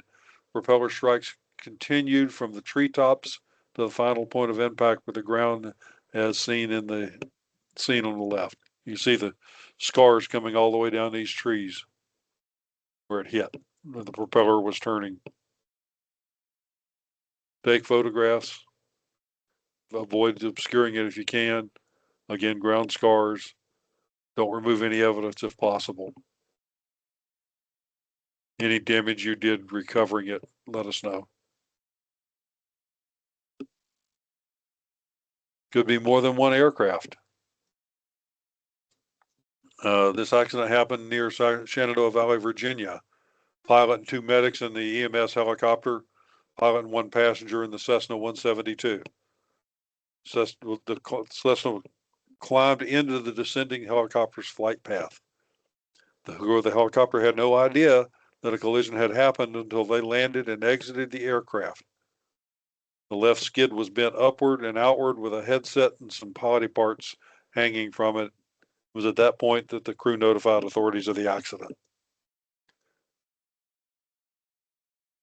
The passengers or the pilot, the occupants of the airplane didn't make it.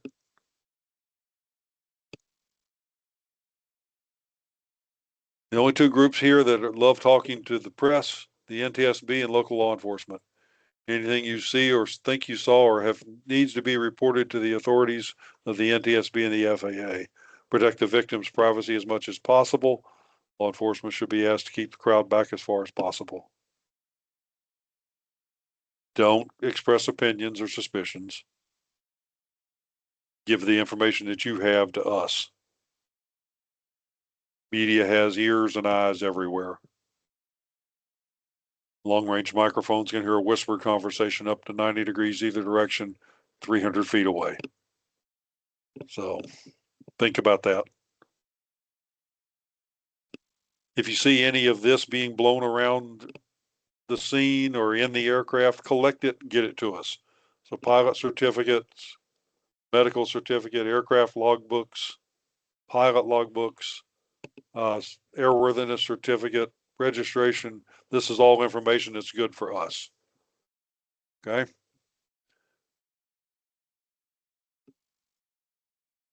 Here's some of the stuff we've discussed. We talked about some of the types of aircraft you encounter: helicopters, ag airplanes, jets.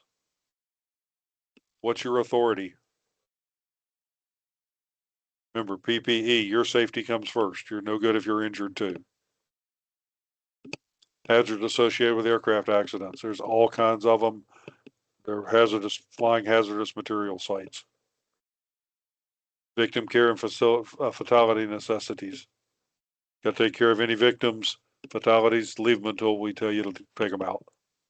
Preserve the scene. How to shut down aircraft systems and secure them. How to deal with the press and the public. And we've reviewed a bunch of accidents. Feedback for the FAST team. You can click on the QR code and give us feedback on what you think of the presentation. I can do it a little slower. I will travel and do this same presentation to a local groups in person, which can be a lot better because we do have more questions when we do that kind of thing. If you want to set up one, get with Ray or myself. We will set up something where we can come out to a regional area and bring in several departments around. I've done them for several counties. So think about doing that. This is the number for our office. 941-1200. You can leave a message anytime. We'll get back with you the next business day. This is my contact information. Give me a call anytime. That phone rings through to my cell phone, so it's with me wherever I go. So with that, any questions that anybody else might have? Ray, thank you for inviting us today. Thank you, Rick. I know we've gone over slightly, but it's very important information. Thank you, Rick and Karen, for participating. I know they're not on the call also, but DC Potter and Jones, thank them as well for volunteering their time. Rick, one thing that I always like to add as well, and know that I missed it during the presentation, but assume that any propeller can turn. Yes. They're magneto ignition, just like a lawnmower. So if they're not ground properly, any movement could potentially start that engine. So don't touch anything unless absolutely necessary, but try not to touch it. And then yes, it's a big swinging chunk of aluminum and it hurts. Absolutely. And one other thing that Rick touched upon, and I think DC Potter as well, get people out, get them safe. That's your primary concern. Keep yourself safe. That's a concern as well. Don't go back into the aircraft for personal effects. I've seen law enforcement do that. You can wait until everything is safe and secure and the scene is released before going back in. I know people will ask you to go back in for their knee pad or their iPad or whatever. Don't do it. I've seen people crawl over airplanes that were crumbling just to get a pilot's iPad out. Don't do that. No, once it's crashed, it's the property of the NTSB, and nothing's to be removed after that until it's released, because it may be collected we can use some of the information in the iPad, some of the other volatile information that we can actually get from the airplane. And one last thing that Rick touched on is visit your local airport. If you don't have that connection with the airport, reach out to me. I'd be more than happy to introduce you to your airport management. But it's extremely important that you understand where the fuel farm is at the airport, if they have an oil storage tank that's on the field at your maintenance shop, if they're holding defueling tanks at the maintenance shop, make sure you understand where those things are, and also make sure you have a game plan. In case of an accident, have that conversation. The airports, depending on the size of the airport, may not have an airport emergency plan. However, at least have a game plan to where, okay, if we get an accident, who's going to do what? Who's going to call 911 if the airport manager is there? If there is an airport manager, some rural airports, the airport manager may be the city clerk. So who's going to do what? Airports are a dynamic environment. You don't want to just assume that it's just a mile of roadway and you can run up on it and cause a secondary accident from running into another aircraft that's trying to land that you don't see or they don't see you. So know what's going on, have a game plan before anything happens. You likely have an LEPC chapter that does tabletop and live exercises. Incorporate an aviation-specific event into that. And if you need help or connections, or reach out to us, I'd be more than happy to connect you with Rick or with some of the ARFF trained firefighters or law enforcement that can help you with those exercises. But definitely plan, and work through those exercises. You don't want to wait until after an accident happens to try to figure out how to come up to the airport or wherever the aircraft is. So Yeah, like I said earlier, pilots will be more than glad to tell you how to get in their airplane to get them out. thank you all for joining us. This recording will be available shortly on our YouTube channel. We'll send you an emailed link to those that have registered. Appreciate your time. Rick, Karen, thank you all for participating and for sharing this very, very important information that could potentially save somebody's lives.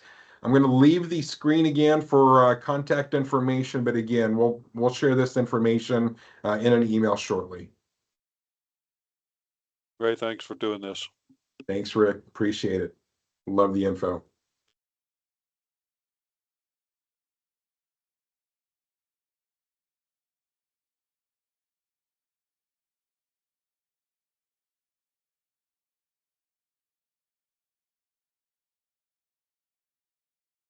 All right, thanks everyone.